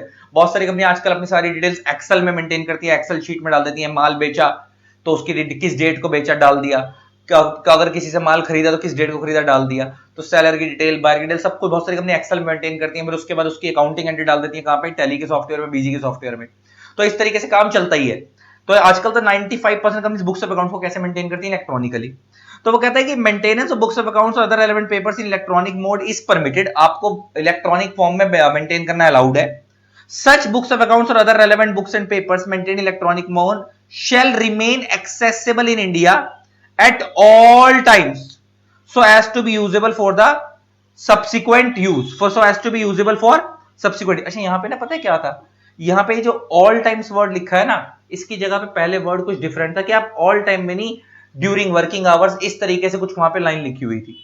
तो ये अमेंडमेंट आने के बाद चेंज करा गया 5/8/2022 को, कि वो जो books of accounts electronic form में मेंटेन हो, अगर कोई बंदा उस बुक्स ऑफ अकाउंट्स को एक्सेस करना चाहता है, देखना चाहता है कि कंपनी बुक्स ऑफ अकाउंट्स ढंग से मेंटेन कर रही है नहीं कर रही, तो वो एट ऑल टाइम्स कभी भी मेंटेन चेक कर सकता है। मगर अब ये नहीं है ना, वैसे ये बात अभी भी इंप्लाइड है, यहाँ पे ऑल टाइम लिखवा दिया है, लेकिन अभी भी इंप्लाइड है कि अगर कंपनी उस टाइम पे वर्क ही नहीं कर रही है, आप वर्किंग आवर्स में, तो कंपनी के ऐसे तो आप जाके गेट खटखटा नहीं दोगे रात को 2 बजे जाकर कि भाई मेरे को बुक्स ऑफ अकाउंट दिखा दो। तो अभी भी ऑब्वियस सी बात है कि बंदा books of accounts working hours में जाकर चेक करेगा, लेकिन ऑल टाइम डालने का लॉजिक ये है कि हर कंपनी के वर्किंग आवर डिफरेंट होते हैं और अपने तरीके से मेंटेन होते हैं। और कुछ कंपनीज, अगर कुछ कंपनी ऐसी भी होती है 24 आवर्स चलती है, वहाँ शिफ्टें बदलती हैं, एम्प्लॉइज की शिफ्ट बदलती है, लेकिन कंपनी 24 आवर्स ऑपरेट होती है। बहुत सारी कंपनी ऐसी भी इंडिया के अंदर, वर्ल्ड में भी है। तो इसलिए यहाँ पे शब्द लिखा गया ऑल टाइम्स। तो अगर कोई बंदा उन बुक्स ऑफ अकाउंट्स को एक्सेस करना चाहता है, देखना चाहता है कि बुक्स ऑफ अकाउंट ढंग से मेंटेन हो रहे हैं, और ये कौन देखना चाहते होंगे, जिनका पैसा लगा है कंपनी में, एग्जांपल कंपनी के शेयर होल्डर्स, कंपनी के क्रेडिटर्स, उनको ज्यादा वो होता होगा कि हमारा पैसा जो लगा हुआ है उसके अकॉर्डिंग एक बार बुक्स ऑफ अकाउंट चेक कर लो कि कंपनी का पैसा इसका क्या यूज हो रहा है, कितना माल आ रहा है, कितना माल जा रहा है, कितना कंपनी के प्रॉफिट है, कितने कंपनी के लॉसेज है, वो सब चेक करने के लिए अगर वो एक्सेस करना चाहते हैं बुक्स ऑफ अकाउंट्स को तो कर सकते हैं। और एक अमेंडमेंट आई थी उसमें कि ये अमेंडमेंट 2021 में आई थी, उसमें एक आ गया था कि for the financial year commencing on और आफ्टर 1 अप्रैल 2022, इस अमेंडमेंट एक आ गया था 1 अप्रैल 2022, और उसके बाद से इंडिया में जो भी company books of accounts electronically maintain कर रही है, वो वैसा वाला अकाउंटिंग सॉफ्टवेयर यूज करेगी जिसके अंदर ऑडिट ट्रेल की फंक्शनिंग हो। किस चीज की फंक्शनिंग हो? Audit trail. अब ये ऑडिट ट्रेल क्या होता है, सब तुम्हें समझाऊंगा और इसके बारे में दिखाऊंगा भी।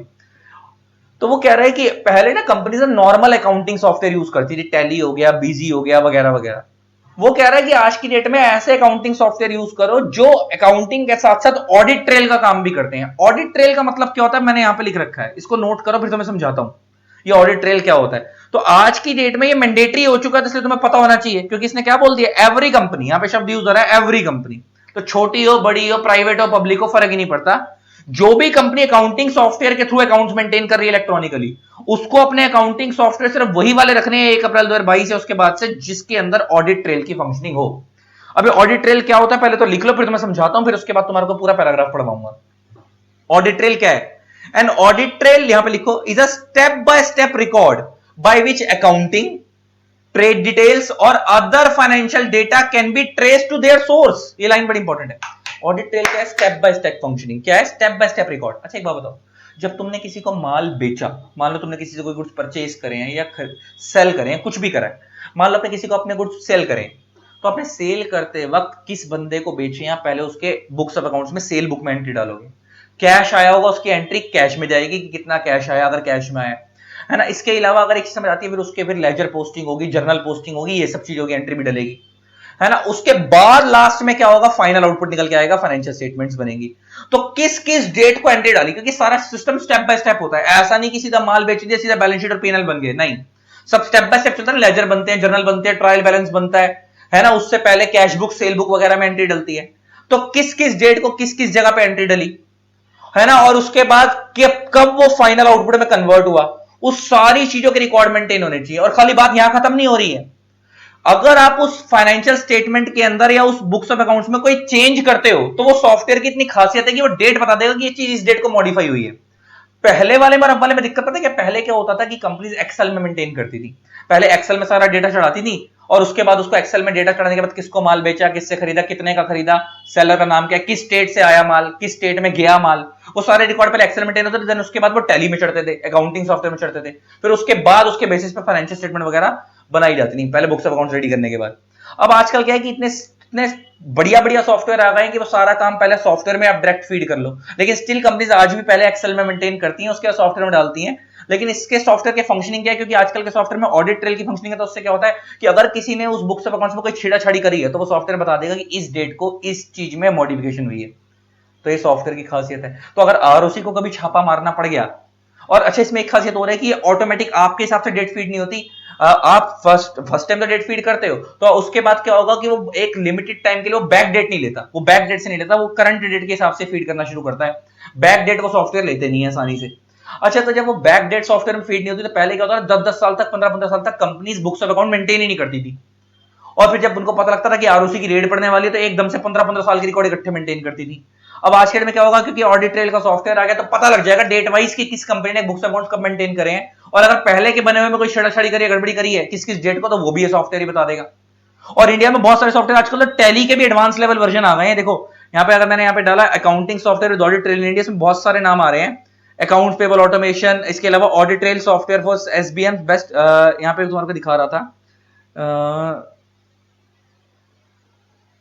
एक वो सॉफ्टवेयर था टैली वाला, ये देखो टैली सॉल्यूशंस आ गया ना, टैली प्राइम का नाम आ रहा है आजकल, टैली के सॉफ्टवेयर के अंदर ऑडिट ट्रेल की फंक्शनिंग है। इसके अलावा बहुत सारे सॉफ्टवेयर जिनके अंदर ऑडिट ट्रेल की फंक्शनिंग है आज की डेट के अंदर इंडिया के अंदर। ये जोहो कंपनी है नाम की कोई, इनके ऑडिट, इनके पास सॉफ्टवेयर है, इसके अंदर ऑडिट ट्रेल की फंक्शनिंग है। ऐसे अलग अलग कंपनीज हैं। ये एक्सेल बुक्स अकाउंटिंग सॉफ्टवेयर है, इसके अंदर ऑडिट ट्रेल की फंक्शनिंग है।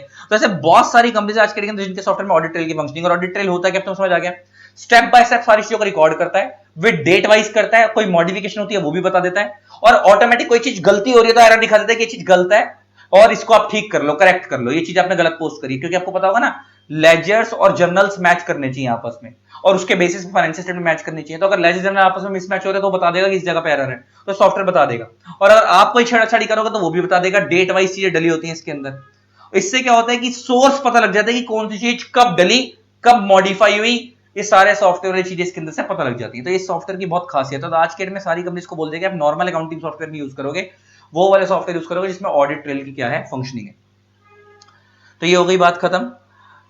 तो कहता है द इंफॉर्मेशन कंटेन्ड, तो एक पहले वाले पॉइंट में अमेंडमेंट, सिर्फ ये ऑल टाइम शब्द इंपॉर्टेंट है, ये अमेंडमेंट आई है, ठीक है जी। अच्छा, इसकी जगह पे अगर मैं तुम्हें पहले बताऊं तो यहाँ पे वर्ड क्या होता था, मैं तुम्हें बताऊं, एक मिनट रुको, अगर मेरे पास बुक पड़ी है दूसरी वाली, पहले यहाँ पे वर्ड क्या होता था मैं तुम्हें बता देता हूँ। एक मिनट एक मिनट एक मिनट, बुक कहाँ है, एक मिनट रुको।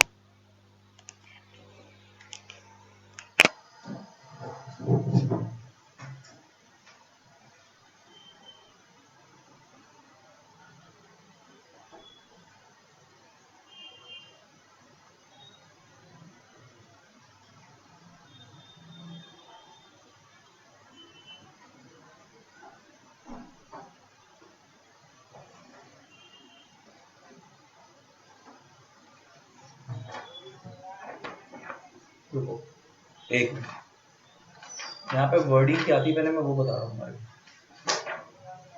क्या यूज लिखा हुआ था यहाँ पे।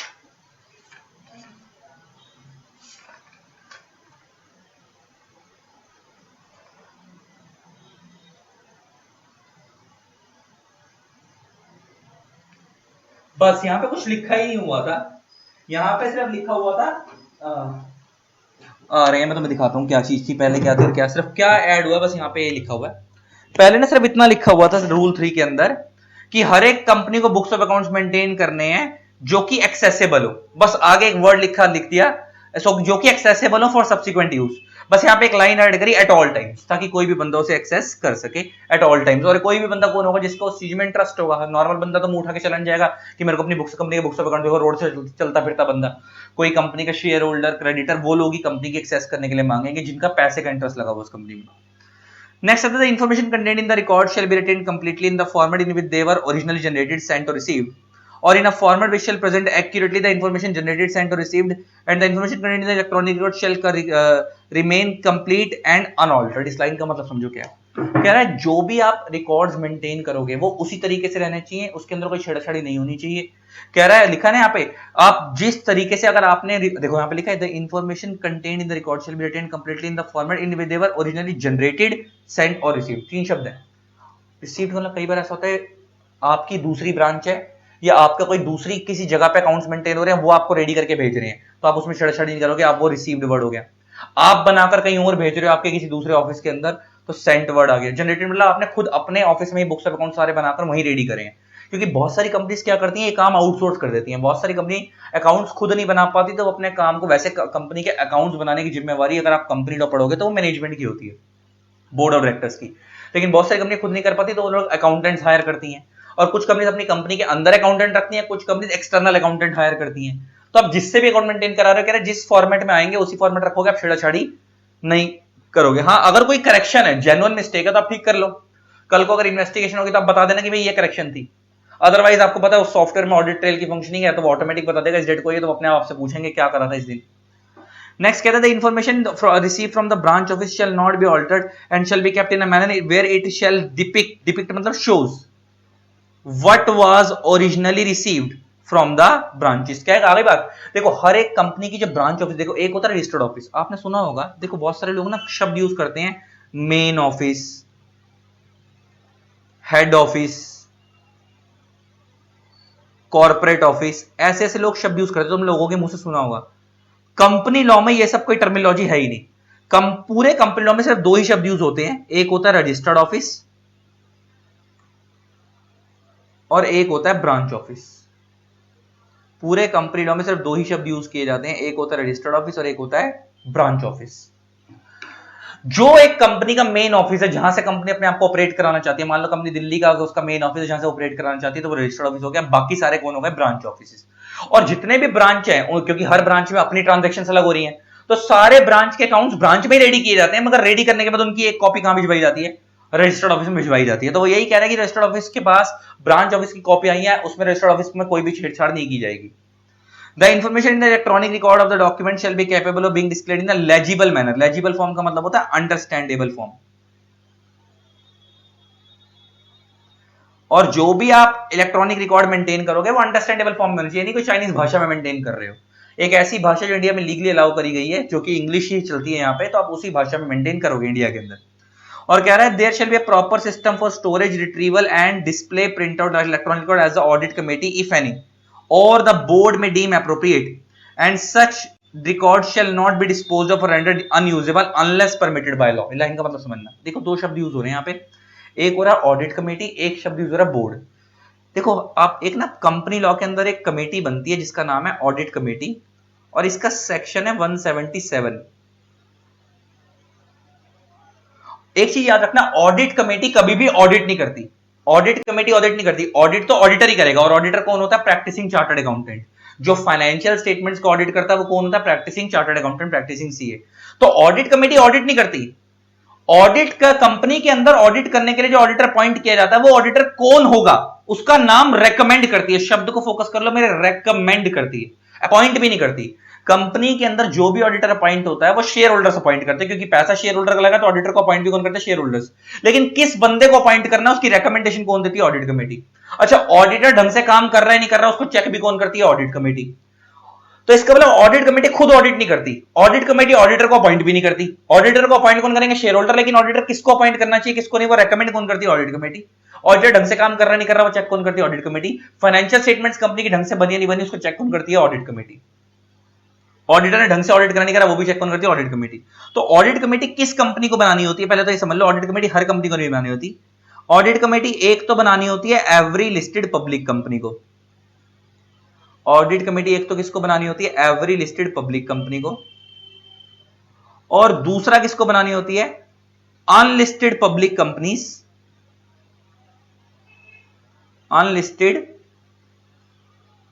पब्लिक कंपनीज जिनकी पेड अप शेयर कैपिटल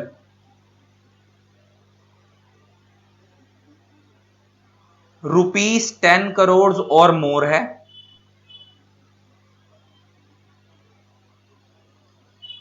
या जिनका टर्नओवर और है ₹100 करोड़ और मोर है,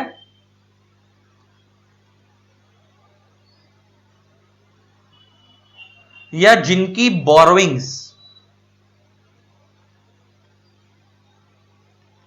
एक्सीडिंग 50 करोड़ है। 50 करोड़, इन तीनों में से कोई एक क्राइटेरिया पूरा हो जाए। इसका मतलब अगर आपका इन तीनों में से कोई एक क्राइटेरिया पूरा हो रहा है, या आप लिस्टेड पब्लिक कंपनी हो, तो बात ही खत्म, आपको तो ऑडिट कमेटी बनानी है। अगर आप अनलिस्टेड पब्लिक कंपनी हो, तो या तो आपकी पेड अप कैपिटल 10 करोड़ या उससे ज्यादा है, या आपका टर्नओवर 100 करोड़ या उससे ज्यादा है, या आपकी बोरोइंग 50 करोड़ से ज्यादा है। यहां पे एग्जैक्ट 50 कवर नहीं है, तो आपको ऑडिट कमेटी बनानी है। तो कह रहा है जिन उसके अलावा और जिन कंपनियों को ऑडिट कमेटी नहीं बनानी, वहां पे उस कंपनी को कौन देखते हैं? डायरेक्टर ही देखते हैं इन चीजों को। तो कह रहा है कंपनी के अंदर बुक्स ऑफ अकाउंट्स को मेंटेन करने के लिए क्या प्रॉपर सिस्टम मेंटेन किया गया, प्रॉपर सॉफ्टवेयर्स हैं, और सारे अकाउंट्स को कहां स्टोर करना है, क्या प्रॉपर डेटा का जगह है कंपनी के पास, कितनी हार्ड डिस्क है, कितनी स्टोरेज है ना, उसको डेटा को निकालना कैसे है, प्रिंट आउट कैसे निकालना है, कहां कहां सेव करके रखना है, वो सारी चीजों का ध्यान कौन रखेगी? Audit committee. अगर उस कंपनी में ऑडिट कमेटी है तो। और ऑडिट कमेटी किस कंपनी में होगी? इनमें से किसी एक कंपनी में होगी। और कह रहा है अगर उस कंपनी में ऑडिट कमेटी नहीं है, तो ये सारी चीजों का ध्यान कौन रखेंगे? कंपनी के बोर्ड ऑफ डायरेक्टर्स रखेंगे। और कह रहा है कोई भी कंपनी अपने अकाउंट्स को डिस्पोज ऑफ नहीं करेगी। डिस्पोज ऑफ का मतलब डिलीट नहीं करेगी, अनलेस परमिटेड बाय लॉ। क्योंकि पहले क्या होता था, जो फिजिकल बुक्स ऑफ अकाउंट्स होते थे ना, उनको मेंटेन करने का टाइम होता है 8 साल, कि आपको 8 साल तक physical books of accounts maintain करके रखने हैं। लेकिन इलेक्ट्रॉनिक वाले में तो अपने अपने अकाउंट्स में, एक्सेल में, कंप्यूटर में मेंटेन कर रखे हैं, सेव कर रखे हैं, उसको डिलीट करने की जरूरत क्या? लाइफ टाइम के लिए मेंटेन करो। तो अगर आपको डिलीट करना, तो आपको पहले लॉ मेकर की परमिशन लेनी, लॉज की परमिशन लेनी पड़ेगी, अगर लॉ अलाउ करता है। और लॉ का मतलब क्या? गवर्नमेंट अलाउ कर दे तो। और कह रहा है हर एक कंपनी जो भी बुक्स ऑफ अकाउंट्स मेंटेन कर रही है, उसका एक बैकअप रखेगी अपने पास। और ये बैकअप कैसे मेंटेन करेगी? डेली बेसिस पे। ये अमेंडमेंट आई है। पहले यहां पे शब्द था पीरियोडिक बेसिस। अच्छा, जब हम बोले पीरियोडिक, तो पीरियोडिक का मतलब होता है पीरियड। एक पीरियोडिक वर्ड बना पीरियड से। अब पीरियड का मतलब है क्वार्टरली भी हो सकता है, हाफ ईयरली भी हो सकता है, एनुअली भी हो सकता है। और वो पीरियड गवर्नमेंट ने स्पेसिफाई नहीं करा था, और अब सरकार ने उसको चेंज करके लॉ रूल में क्या कर दिया? डेली बेसिस वर्ड कर दिया। ये भी अमेंडमेंट आई है 5/8/2022 को। तो पीरियोडिक बेसिस की जगह वर्ड क्या है? Daily basis. तो ले देखिए ये कह रहा है कि जितनी भी कंपनी, क्योंकि देखो बुक्स ऑफ अकाउंट्स तो रोज मेंटेन होते हैं, रोज कितना माल बिक रहा है, कितना माल आ रहा है, कितने खर्चे हुए, कितनों से पेमेंट आई, उन सबके बुक्स ऑफ अकाउंट्स रोज मेंटेन होते हैं। तो वो कह रहा है हर एक कंपनी अपने अकाउंट्स में तो मेंटेन करेगी, साथ में इसको अलग से एक बैकअप भी मेंटेन करेगी सर्वर्स के पास। अच्छा, it shall be kept physically located in India on a daily basis. और आप इसे कहां मेंटेन करोगे? क्या कह रहा है? Maintain electronic word including at a place outside India if any shell be kept in the servers physically located in India. तो कह रहा है कि आप अपने पास तो मेंटेन करो, प्लस इसको ऑनलाइन मेंटेन करो। जैसे कुछ लोग गूगल ड्राइव में रख लेते हैं इसको, कुछ लोगों के पास एप्पल ड्राइव होती है, आई क्लाउड स्टोरेज, उसमें मेंटेन कर लेते हैं उसको। तो उनके सर्वर्स अगर आपके पास इंडिया में है, आप उन्हें इंडिया में एक्सेस कर पा रहे हो, तो उस जगह पे उसको क्या करो? मेंटेन करके रखो। और कह रहा है अगर आप उनको जब जब उन अकाउंट्स को आप ऑनलाइन मेंटेन कर रहे हो, तो name of the service provider, मान लो आपने गूगल ड्राइव में स्टोर कर रखा है उन सारा डेटा को, ऑनलाइन सेव कर रखा है, तो उस सर्विस प्रोवाइडर का नाम तो वो गूगल हो गया, उनका internet protocol address service provider का, और location of service provider wherever applicable. Location में तो आपको जरूरत नहीं पड़ती, यहाँ पे लिखना वेयर एवर एप्लीकेबल। अगर आपको जरूरत है, वो कह रहे हैं कि किसी किसी स्टेट की जरूरत पड़ती है, किसी किसी कंट्री में, लेकिन हमारे को जरूरत नहीं पड़ती, क्योंकि गूगल ड्राइव ऑलरेडी इतना पॉपुलर है। तो ले देखिए ये कह रहा है कि अगर आप अकाउंट्स को इलेक्ट्रॉनिकली मेंटेन कर रहे हो, तो पहले बात तो आपको डेली बेसिस पे मेंटेन करने हैं, मतलब डेली बेसिस उसका बैकअप मेंटेन करना है। तो आप फिजिकली अपने कंप्यूटर में तो मेंटेन कर ही रहे हो, मतलब अपने घर वाले कंप्यूटर में, मतलब ऑफिस वाले कंप्यूटर में सारा डेटा तो जा ही रहा है, प्लस उसका बैकअप क्या करो? सर्वर्स में अगर मेंटेन कर रहे हो, ऑनलाइन कहीं स्टोर कर रहे हो क्लाउड वगैरह में, वो आई क्लाउड हो गया, गूगल ड्राइव हो गया, तो उनकी जिस सर्वर में मेंटेन कर रहे हो, जिनके सर्वर में, जिनका गूगल ड्राइव यूज कर रहे हो, या गूगल वालों की होगी वो, आई क्लाउड एप्पल वालों को हो गया, तो उनकी डिटेल्स भी मेंटेन करोगे, डालोगे। और कह रहा है where the books of accounts and other books and papers are maintained on cloud, such address is provided by the service provider. Where the service provider is located outside India, the name of address of the person in control of the books of accounts and other relevant books and papers. आ गई ना बात, ये तो इससे connected है। यहाँ पर इसमें थोड़ा सा ऊपर और नीचे वाले में थोड़ा सा फर्क है, यहाँ पे फिजिकली लोकेटेड की बात हो रही है कि आप फिजिकली इंडिया में किसी बंदे के पास जाकर मेंटेन करो, जो कि कोई नहीं करता। फिजिकली तो आप बैकअप जो रखते हो आप अपने पास अपने कंप्यूटर में रखते हो, ज्यादातर आप इलेक्ट्रॉनिकली रखते हो गूगल ड्राइव के अंदर, तो उसको हम बोलते हैं क्लाउड सर्विसेज। क्लाउड का मतलब कहते हैं वर्चुअल स्पेस, जो आपने अलग से ले रखा है।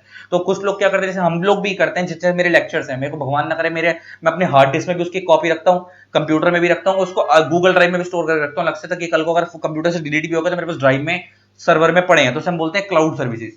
तो हमने ले रखे, तो अगर आपने ऐसे कर रखे तो उस सर्विस प्रोवाइडर का नाम, किसकी क्लाउड सर्विसेज ले रखी है, कहां मेंटेन कर रखा है, उन सबकी डिटेल यहां पे बता दो बस। इसी के साथ तुम्हारा रूल 3 खत्म हो गया। ठीक है जी, ये थी अमेंडमेंट, छोटी छोटी अमेंडमेंट थी, मैंने पूरा रूल ही पढ़वा दिया। ठीक है, आगे बढ़ते हैं। अब कर रहे हैं गाइस हम एक्सेप्टेंस ऑफ डिपॉजिट्स वाले चैप्टर की अमेंडमेंट। बहुत सिंपल सी अमेंडमेंट है, इसमें कुछ नहीं है।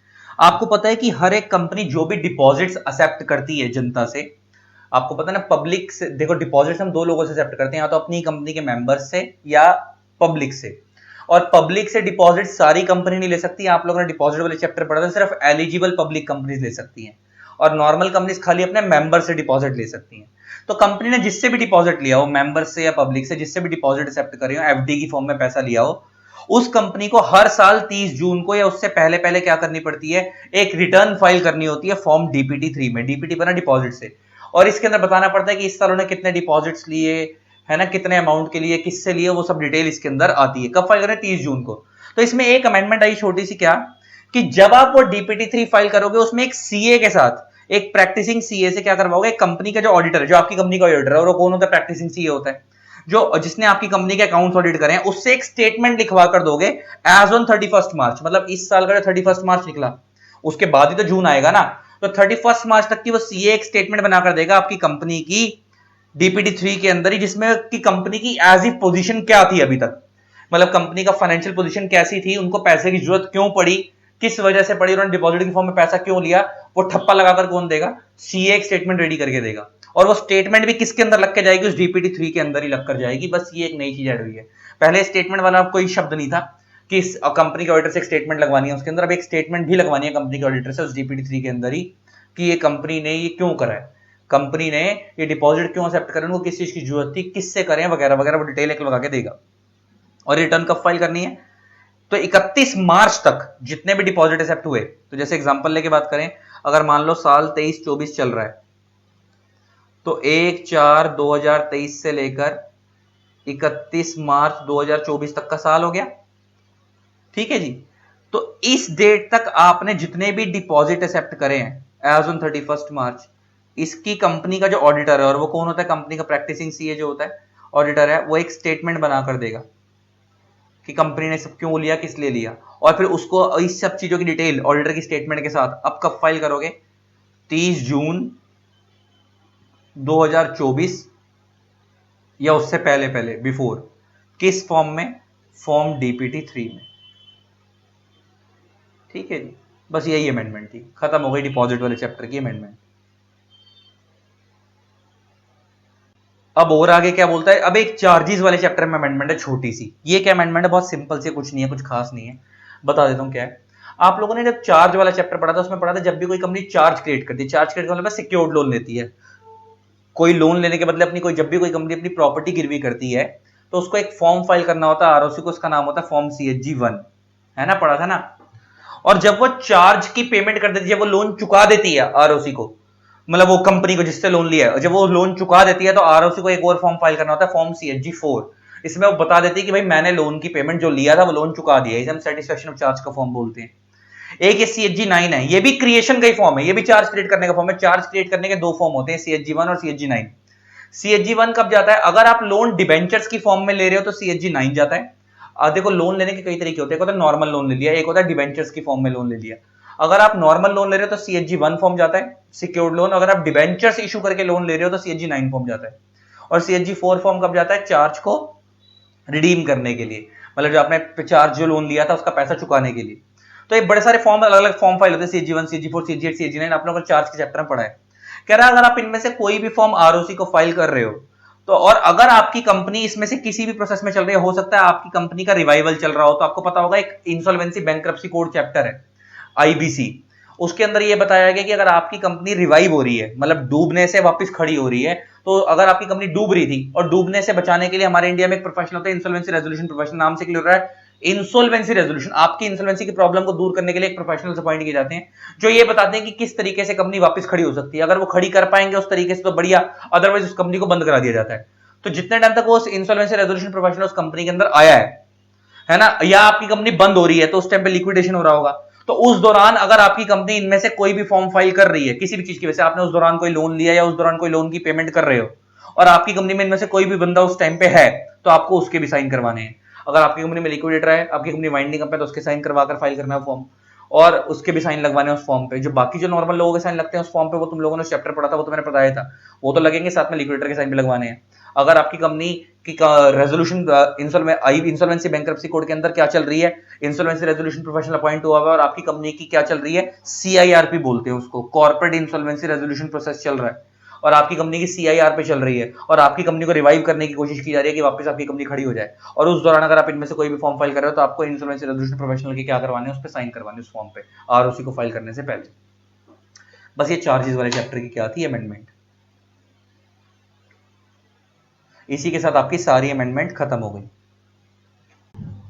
तो गाइस अब हम अमेंडमेंट कर रहे हैं कॉर्पोरेट सोशल रिस्पॉन्सिबिलिटी वाले चैप्टर की, और यहां जो हम अमेंडमेंट करेंगे इसमें ध्यान देने वाली चीज ये है कि ये पेपर के हिसाब से इसमें एक अमेंडमेंट बहुत ज्यादा इंपॉर्टेंट है, बाकी तो चलो ऐसा जितने काम की नहीं है, लेकिन एक अमेंडमेंट बहुत ज्यादा इंपॉर्टेंट है। तो अब हम पहले बात करते हैं कॉर्पोरेट सोशल रिस्पॉन्सिबिलिटी की। तो आपको इसके बारे में थोड़ा सा बेस तो पता है, आप लोगों ने पढ़ रखा है कि कॉर्पोरेट सोशल रिस्पॉन्सिबिलिटी का कंसेप्ट क्या है, कि जैसे एक कंपनी समाज में ग्रो होती है, वो जितना प्रॉफिट कमाती है वो समाज से कमाती है, तो उस कंपनी की ड्यूटी बनती है कि वो समाज के प्रति भी कुछ भला करे।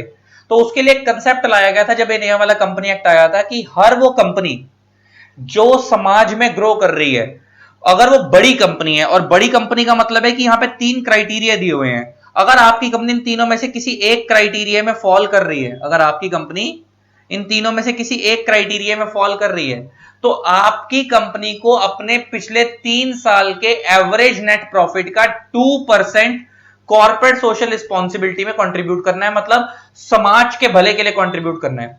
और वो पैसा कहां कंट्रीब्यूट करना है, उसके लिए ना कॉर्पोरेट सोशल रिस्पॉन्सिबिलिटी के चैप्टर में एक साथ में एक शेड्यूल 7 दिया हुआ है, कंपनी लॉ का शेड्यूल 7, उसमें ना एक्टिविटीज बताई हुई है कि आप कहां कहां पैसा लगा सकते हो, वो वाला एग्जांपल गरीबों की इरेडिकेटिंग पावर्टी, पावर्टी को रिमूव करने के लिए, है ना, और गरीब बच्चों को पढ़ाने के लिए, और इसके अलावा गरीबों का ट्रीटमेंट करवाने के लिए, बीमारी का ट्रीटमेंट, ऐसे बहुत सारी चीजें वहां पे दी हुई हैं। आप उनमें से किसी भी जगह पे वो पैसा सोशल वेलफेयर के लिए लगा सकते हो।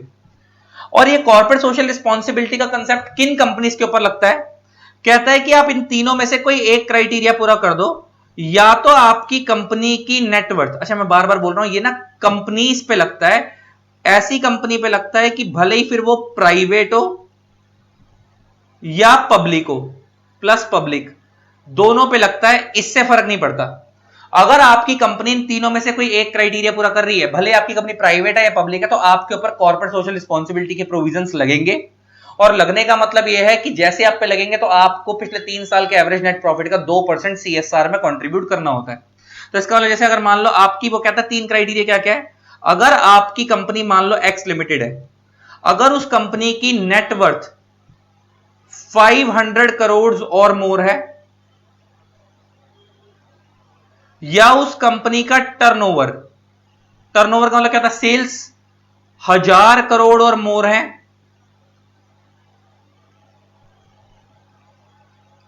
या उस कंपनी का नेट प्रॉफिट 5 करोड़ और मोर है। अगर आप इन तीनों में से कोई भी एक क्राइटेरिया पूरा कर रहे हो, तीनों में और है, और तीनों में से कोई एक क्राइटेरिया भी पूरा कर दोगे तो आपके ऊपर कॉर्पोरेट सोशल रिस्पॉन्सिबिलिटी के प्रोविजन लगेंगे। It doesn't matter whether your company is a private company और पब्लिक कंपनी, इससे फर्क नहीं पड़ता, क्योंकि यहां पे शब्द यूज हो रहा है एप्लीकेबल टू कंपनीज, ना प्राइवेट बोला ना पब्लिक, नीचे लिखा भी है कंपनीज, कंपनी कंपनी, कहीं पे नहीं बोल रहा प्राइवेट या पब्लिक, तो सब पे लगता है अगर आप इन तीनों में से कोई क्राइटेरिया पूरा कर रहे हो। आई होप आपको नेटवर्थ का मतलब पता होगा, कंपनी की paid up share capital plus free reserves plus security premium account plus PNL account का डेबिट क्रेडिट बैलेंस, इन चार चीजों को आप जोड़ दोगे तो कंपनी की नेटवर्थ निकलती है। तो अगर वो जोड़कर 500 करोड़ या उससे ज्यादा बन रही है, या उसका टर्नओवर 1000 करोड़ या उससे ज्यादा बन रहा है, या आपका नेट प्रॉफिट 5 करोड़ या उससे ज्यादा बन रहा है, तो आपके ऊपर सीएसआर के प्रोविजन लगेंगे और आपकी कंपनी को सीएसआर कंट्रीब्यूट करना होगा। और कितना करना है? आपके पिछले 3 साल के एवरेज नेट प्रॉफिट का 2%। मान लो आपकी कंपनी जो एक्स लिमिटेड है, उसका इस साल टर्नओवर चला गया 1200 करोड़, टर्नओवर चला गया 1200 करोड़, ये आपकी कंपनी का टर्नओवर चला गया। अच्छा, 1200 करोड़ तो टर्नओवर है, इसका मतलब आप सीएसआर में फॉल कर गए, सीएसआर में फॉल करके टर्नओवर 1000 से ऊपर आ गया, 1000 करोड़ उससे ज्यादा। अब आपको पिछले 3 साल का क्या करना है? जो नेट प्रॉफिट है उसके एवरेज निकालने और उसका 2% सीएसआर में कंट्रीब्यूट करना है। मान लो अभी करंट ईयर चल रहा है 23-24, एग्जांपल लेके बात कर रहे हैं, तो इस साल अगर आपका इसमें फॉल कर गया तो आपको सीएसआर कंट्रीब्यूट करना पड़ेगा इस साल। तो इससे पहले वाले 3 साल कौन से हो गए? 22-23, 21-22, 20-21, राइट? ये पहले वाले 3 साल हो गए। अब पहले वाले 3 सालों के अंदर मान लो आपका 20-21 में नेट प्रॉफिट था 20 करोड़, मैं नेट प्रॉफिट की बात कर रहा हूं। अब हम नेट प्रॉफिट देख रहे हैं, आपको जो कंट्रीब्यूट करना है वो नेट प्रॉफिट का करना है। देखो, ऊपर सीएसआर में फॉल करने के 3 क्राइटेरिया हैं कि आपका पेड अप नेटवर्थ 500 करोड़ या उससे ज्यादा है, या आपका टर्नओवर 1000 करोड़ या उससे ज्यादा है, या आपका नेट प्रॉफिट 5 करोड़ या उससे ज्यादा है। आप तीनों में से कोई एक क्राइटेरिया पूरा करोगे, आपके ऊपर सीएसआर के प्रोविजन लग जाएंगे। लेकिन जब आप पे लग गए तो आपको कंट्रीब्यूट जो करना है वो नेट प्रॉफिट के बेस पे करना है, कि आपके जो पिछले 3 साल का नेट प्रॉफिट है उसकी एवरेज निकालो और उसका 2% सीएसआर में कंट्रीब्यूट करना है। जैसे मान लो आपका 2020-21 में नेट प्रॉफिट था 20 करोड़, मान लो 21-22 के अंदर आपका नेट प्रॉफिट था 80 करोड़, और मान लो 22-23 के अंदर आपका नेट प्रॉफिट है 50 करोड़। तो टोटल आपका नेट प्रॉफिट कितना हो गया? 80, 20, 100, 150, 150 करोड़ आपका नेट प्रॉफिट हो गया। 150 करोड़ क्या हो गया आपका नेट प्रॉफिट। पहले तो आप इसकी एवरेज निकालोगे, तो 150 करोड़ की 3 साल की एवरेज निकालोगे तो 150 करोड़ डिवाइड बाय 3, 3 साल की एवरेज ले रहे हो तो ये निकल के आ गया आपका 50 करोड़। अब 50 करोड़ का 2%, तो 50 करोड़ का 10% हो गया 5 करोड़। तो 50 करोड़ का 10% 5 करोड़, तो 5 करोड़ का 50 करोड़ का 1% कितना हो गया? 50 लाख। तो 2% कितना हो गया? 1 करोड़। तो ये जो 1 करोड़ निकल के आया ₹1 करोड़, ये आपको क्या करना है? 23-24 के अंदर कंट्रीब्यूट करना है सीएसआर एक्टिविटीज में, कंट्रीब्यूट करना है सीएसआर एक्टिविटी में, ठीक है जी। और वो सीएसआर एक्टिविटीज कहां कहां पैसा लगा सकते हैं वो कहां बताई हुई है? कंपनी लॉ के शेड्यूल 7 में, ठीक है जी। ये तो हो गया सीएसआर का प्रोविजन। अब आते हैं अमेंडमेंट कहां आई है। पहले एक प्रोविजन होता था, वो ये रहा, ये मैंने कट गया, यहां पे अमेंडमेंट सीधा नीचे की तरफ आते हैं, ये रहा मैंने लिख दिया अमेंडमेंट 1 सेसेशन। पहले एक प्रोविजन होता था, उसमें ये था कि जैसे मान लो आपके ऊपर आज तो लग गया, sorry immediately preceding financial year के बेस पे देखते हैं, मतलब मैंने एक बात मैं उसमें बोल गया कि ये जो आपको कंट्रीब्यूट करना है कैसे करना है, आपका पिछले साल का कितना था। जैसे हमारा इमीडिएटली प्रीसीडिंग फाइनेंशियल ईयर में आप तीनों में से कोई एक क्राइटेरिया पूरा कर दो, यहां पे लिखा है ना, आपको ये जो देखना है कैसे देखना है, इमीडिएटली प्रीसीडिंग फाइनेंशियल ईयर के बेस पे। इसका मतलब अगर आप 23-24 में कंट्रीब्यूट करना चाहते हो या नहीं, वो देखना पड़ेगा 22-23 के बेस पे। जैसे 22-23 में हमारा नेट प्रॉफिट 50 करोड़ है और होना कितना चाहिए था? 5 करोड़ या उससे ज्यादा। और मान लेते हैं कि हमारा 22-23 के अंदर ही टर्नओवर कितना था, ये भी 22-23 का है। तो अगर 22-23 में आपका टर्नओवर इतना है तो आपको 23-24 में, क्योंकि हमेशा इमीडिएटली प्रीसीडिंग फाइनेंशियल ईयर के बेस पे देखना है, तो आपको 23-24 में आपके ऊपर सीएसआर के प्रोविजन लग जाएंगे। मतलब आपके ऊपर सीएसआर के जिस साल आपने वो लिमिट एक्सीड करी उस साल नहीं लगते, अगले साल से लगते हैं। जैसे हमारा 22-23 के अंदर वो टर्नओवर एक्सीड करा 1000 करोड़ से, तो अब 23-24 से हमारे ऊपर क्या होंगे? सीएसआर के प्रोविजन लगने शुरू होंगे। अगर 21-22 में एक्सीड कर जाता तो 22-23 से लगने शुरू हो जाते। इमीडिएटली प्रीसीडिंग फाइनेंशियल ईयर के बेस पे देखना होता है। और एक चीज ध्यान ये देनी है कि ये एवरी ईयर की एक्टिविटी हो गई, हर साल की एक्टिविटी हो गई ना, क्योंकि यहां पे क्या बोल रहा है, सीएसआर के प्रोविजन कब लगेंगे? अगर इमीडिएटली प्रीसीडिंग फाइनेंशियल ईयर में आप इन तीनों में से कोई एक क्राइटेरिया पूरा कर रहे हो। इसका लिए तो हर साल देखना पड़ेगा कि आप इस साल फॉलो कर रहे हो या नहीं कर रहे हो।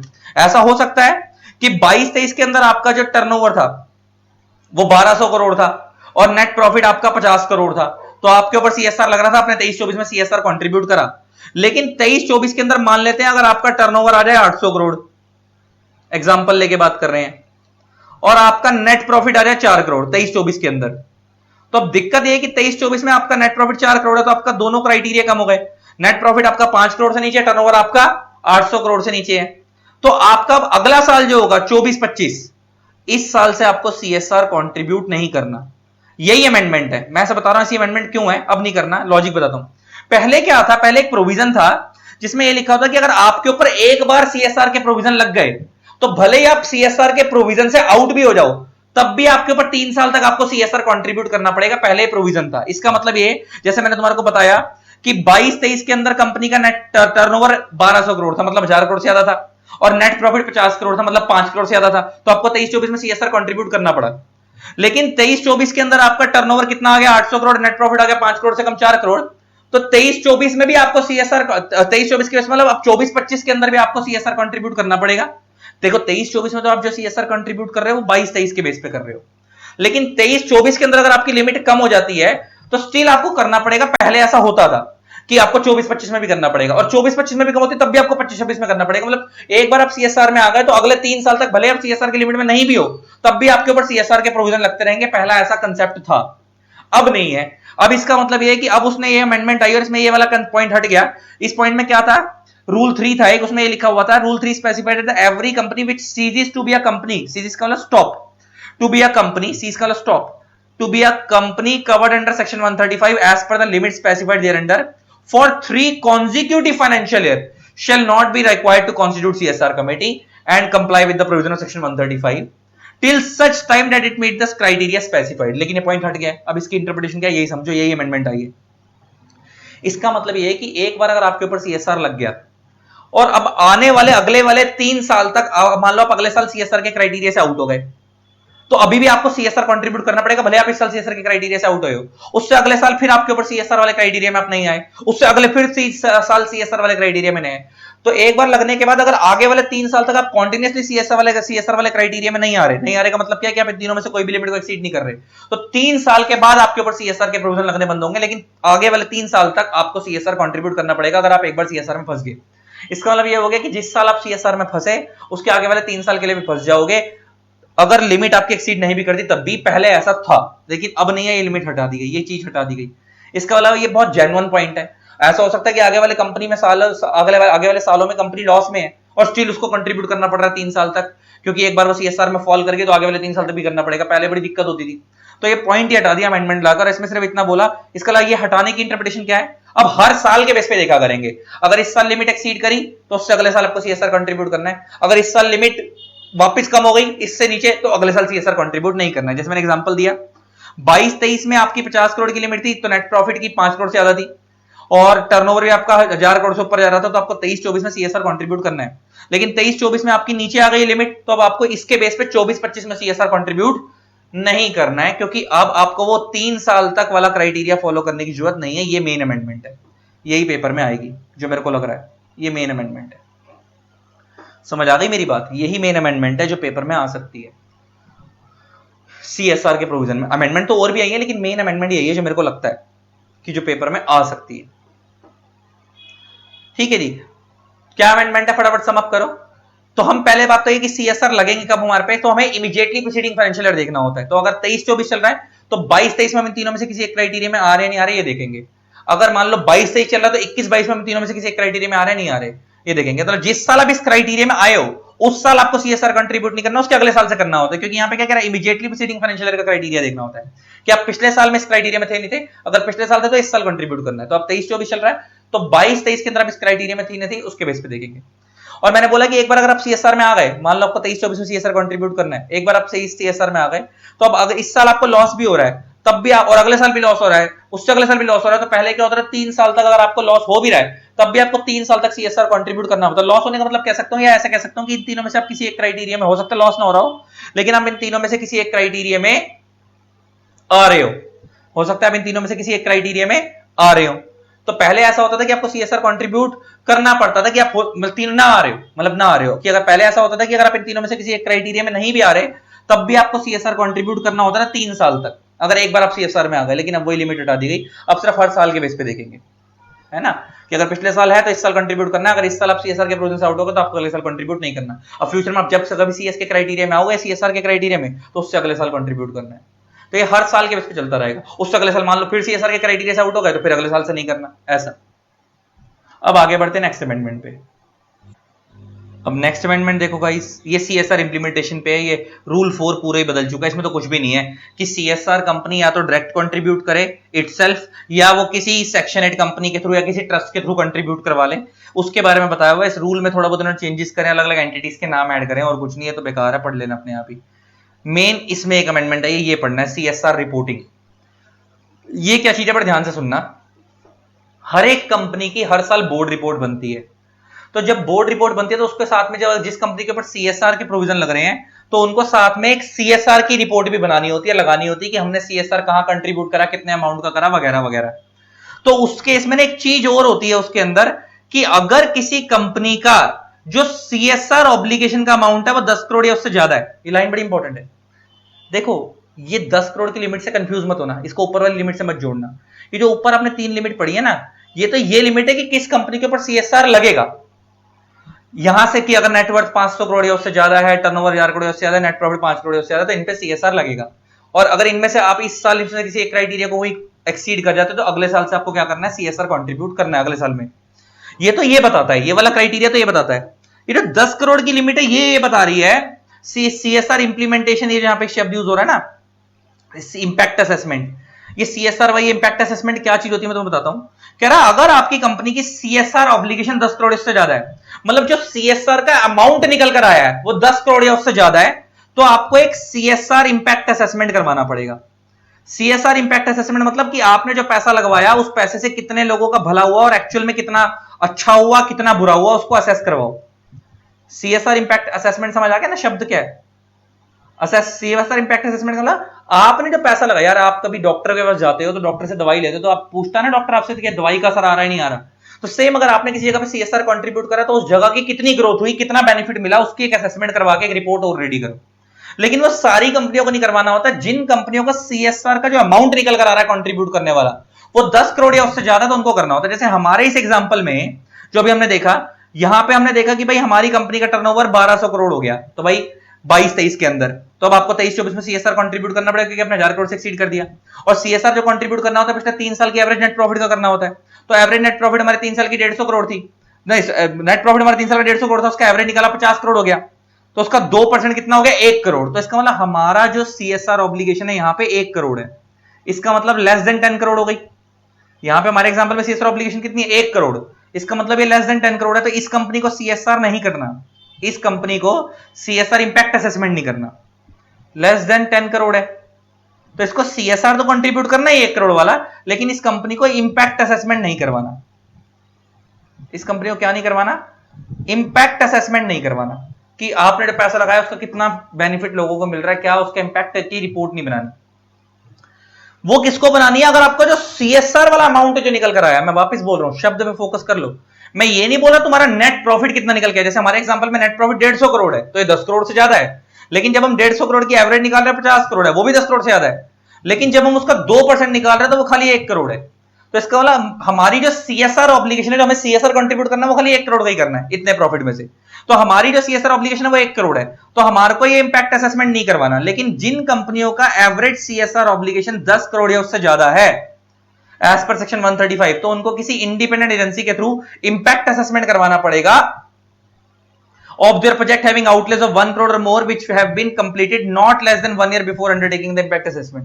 इसका मतलब क्या, कि अगर आपकी कंपनी का सीएसआर का जो अमाउंट है एवरेज में वो 10 करोड़ या उससे ज्यादा है, तो उसमें से आपने 1-1 करोड़ रुपए से ज्यादा पैसा जहां जहां इन्वेस्ट करा है, मान लो 10 करोड़ रुपए तो आपका है, आपको 10, मान लो आपका सीएसआर का अमाउंट 10 करोड़ निकल के आया जो आपको कंट्रीब्यूट करना है। अब 10 करोड़ में से कुछ पैसा आपने कहीं पे जगह 20 लाख लगाया होगा, कहीं जगह 30 लाख लगाया होगा। अगर किसी जगह पे अगर आपने 1 करोड़ या उससे ज्यादा का पैसा लगाया हो 10 करोड़ में से एक ही जगह पे, तो आपको उसकी इंपैक्ट असेसमेंट करवानी पड़ेगी कि उसका बेनिफिट मिल रहा है नहीं मिल रहा। 10 और 1 में कंफ्यूज तो नहीं हो रहे। तो पहले तो हमने ये देखना है कि इस वाले क्राइटेरिया से ये निकल के आ रहा है कि हमारे को सीएसआर कंट्रीब्यूट करना है। एक तो ये बात हुई, कंट्रीब्यूट कितना करना है जी, जो एवरेज नेट प्रॉफिट है 3 साल का उसका 2%, तो हमने नेट प्रॉफिट निकाला जी, उसका 2% निकल गया 1 करोड़। मगर अगर ये 10 करोड़ होता तो आपको क्या करवाना पड़ता, इंपैक्ट असेसमेंट करवाना पड़ता, 10 करोड़ उससे ज्यादा होता। और जो आपको इंपैक्ट असेसमेंट करवाना है वो कितना करवाना है, इंपैक्ट असेसमेंट जो आपको करवाना है वो किससे करवाना है, किसी इंडिपेंडेंट एजेंसी से करवाना है, लिखा है ना, इन द 3 इमीडिएटली। मगर ये जो 10 करोड़ है ये क्या कह रहा है, every company having average CSR obligation of 10 crore और more in the immediately preceding 3 financial years, average CSR obligation बोल रहा है, मतलब पहले साल खाली 10 करोड़ नहीं, अगर 3 साल की एवरेज निकल के 10 करोड़ आ रही है, मान लो आपने 22-23 के अंदर सीएसआर जो कंट्रीब्यूट करा वो 15 करोड़ था, ये अभी यहां पे जो मैं बात कर रहा हूं वो सीएसआर कंट्रीब्यूट की कर रहा हूं, तो पहले साल अभी आपका 10 करोड़ से ऊपर चला गया, लेकिन स्टिल अभी आपको इंपैक्ट असेसमेंट नहीं करवाना। मान लो आपका 23-24 के अंदर सीएसआर कंट्रीब्यूशन 10 करोड़ का था, मान लो आपका 24-25 के अंदर सीएसआर कंट्रीब्यूशन 5 करोड़ का था, तो टोटल कितना हो गया 30 करोड़। तो आप 3 साल की जो एवरेज लोगे, अब आप इसकी एवरेज निकालोगे, तो 30 करोड़ डिवाइड बाय 3, तो ये निकल के आ गया 10 करोड़। तो आपका 3 साल का जो एवरेज निकल गया वो 10 करोड़ है, तो आपकी कंपनी को सीएसआर इंपैक्ट असेसमेंट करवाना पड़ेगा कि आपका ये पैसा कहां यूज हो रहा है, कैसे यूज कर रहा है, उसका असेसमेंट करवाना पड़ेगा किसी इंडिपेंडेंट एजेंसी से कि पैसा अच्छी जगह पे यूज हो रहा नहीं हो रहा, उसका कितना फायदा मिल रहा है कितना नहीं, उसकी भी एक डिटेल लगानी पड़ेगी। तो ये जो हम बेस बना रहे हैं सीएसआर कितना कंट्रीब्यूट करना है उसको बना रहे हैं, यहां पे उसकी एवरेज ले रहे हैं। ऊपर जो हम एवरेज ले रहे थे वो हम नेट प्रॉफिट की एवरेज ले रहे थे, 3 साल के नेट प्रॉफिट की, उसके बेस पे मैं निकाल रहे थे कि सीएसआर का अमाउंट कितना बन रहा है, तो वहां 1 करोड़ बन रहा था। अगर ये सीएसआर का अमाउंट 10 करोड़ बन रहा होता, और ऐसे 1 साल नहीं, ऐसे 2-3 साल की एवरेज निकाल के अगर 10 करोड़ की एवरेज निकल के आ रही है पिछले 3 साल की एवरेज, तो आपको सीएसआर इंपैक्ट असेसमेंट कराना है। खाली पहले साल ही 10 करोड़ निकल गया तो नहीं करवाना, अगले साल जैसे पहले साल 15 आया, अगले साल 10 आया तो अभी नहीं करवाना, तीसरे साल 5 आया अभी भी नहीं करवाना। अब 3 साल की एवरेज निकालोगे चौथे साल में, अगर 3 साल की एवरेज निकाली तो 10 करोड़ आ गई, तो अब चौथे साल जो होगा, अब जो 25-26 होगा, इस साल आपको इंपैक्ट असेसमेंट करवाना पड़ेगा, क्योंकि 3 साल की एवरेज 10 करोड़ निकल के आई है। तो ये सीएसआर का अमाउंट कितना निकल रहा है उसके बेस पे डिसाइड होगा कि आपको इंपैक्ट असेसमेंट करवानी है या नहीं करवानी।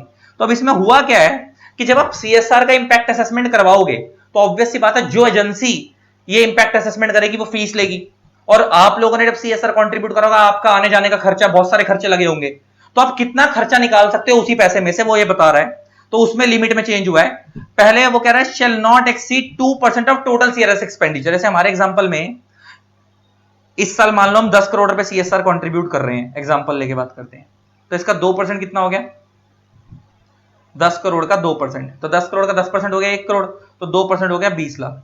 इसका मतलब ये कि आपका जो ये 2% हो गया, इसका मतलब ये कि आप जो सीएसआर कंट्रीब्यूट कर रहे हो उसको कंट्रीब्यूट करने के लिए आपका जो ओवरऑल में खर्चा लगा, ये जो इंपैक्ट असेसमेंट करवा रहे हो, कंट्रीब्यूट करने के लिए आने जाने लेबर भेजी होगी, स्टाफ भेजा होगा, एजेंसीज के पास भेजा होगा, उनके फॉर्म फाइलिंग होती है, प्रोसीजर होते हैं, उसमें जो भी आपका खर्चा आया है वो 2% से ज्यादा नहीं होना चाहिए सीएसआर के अमाउंट का।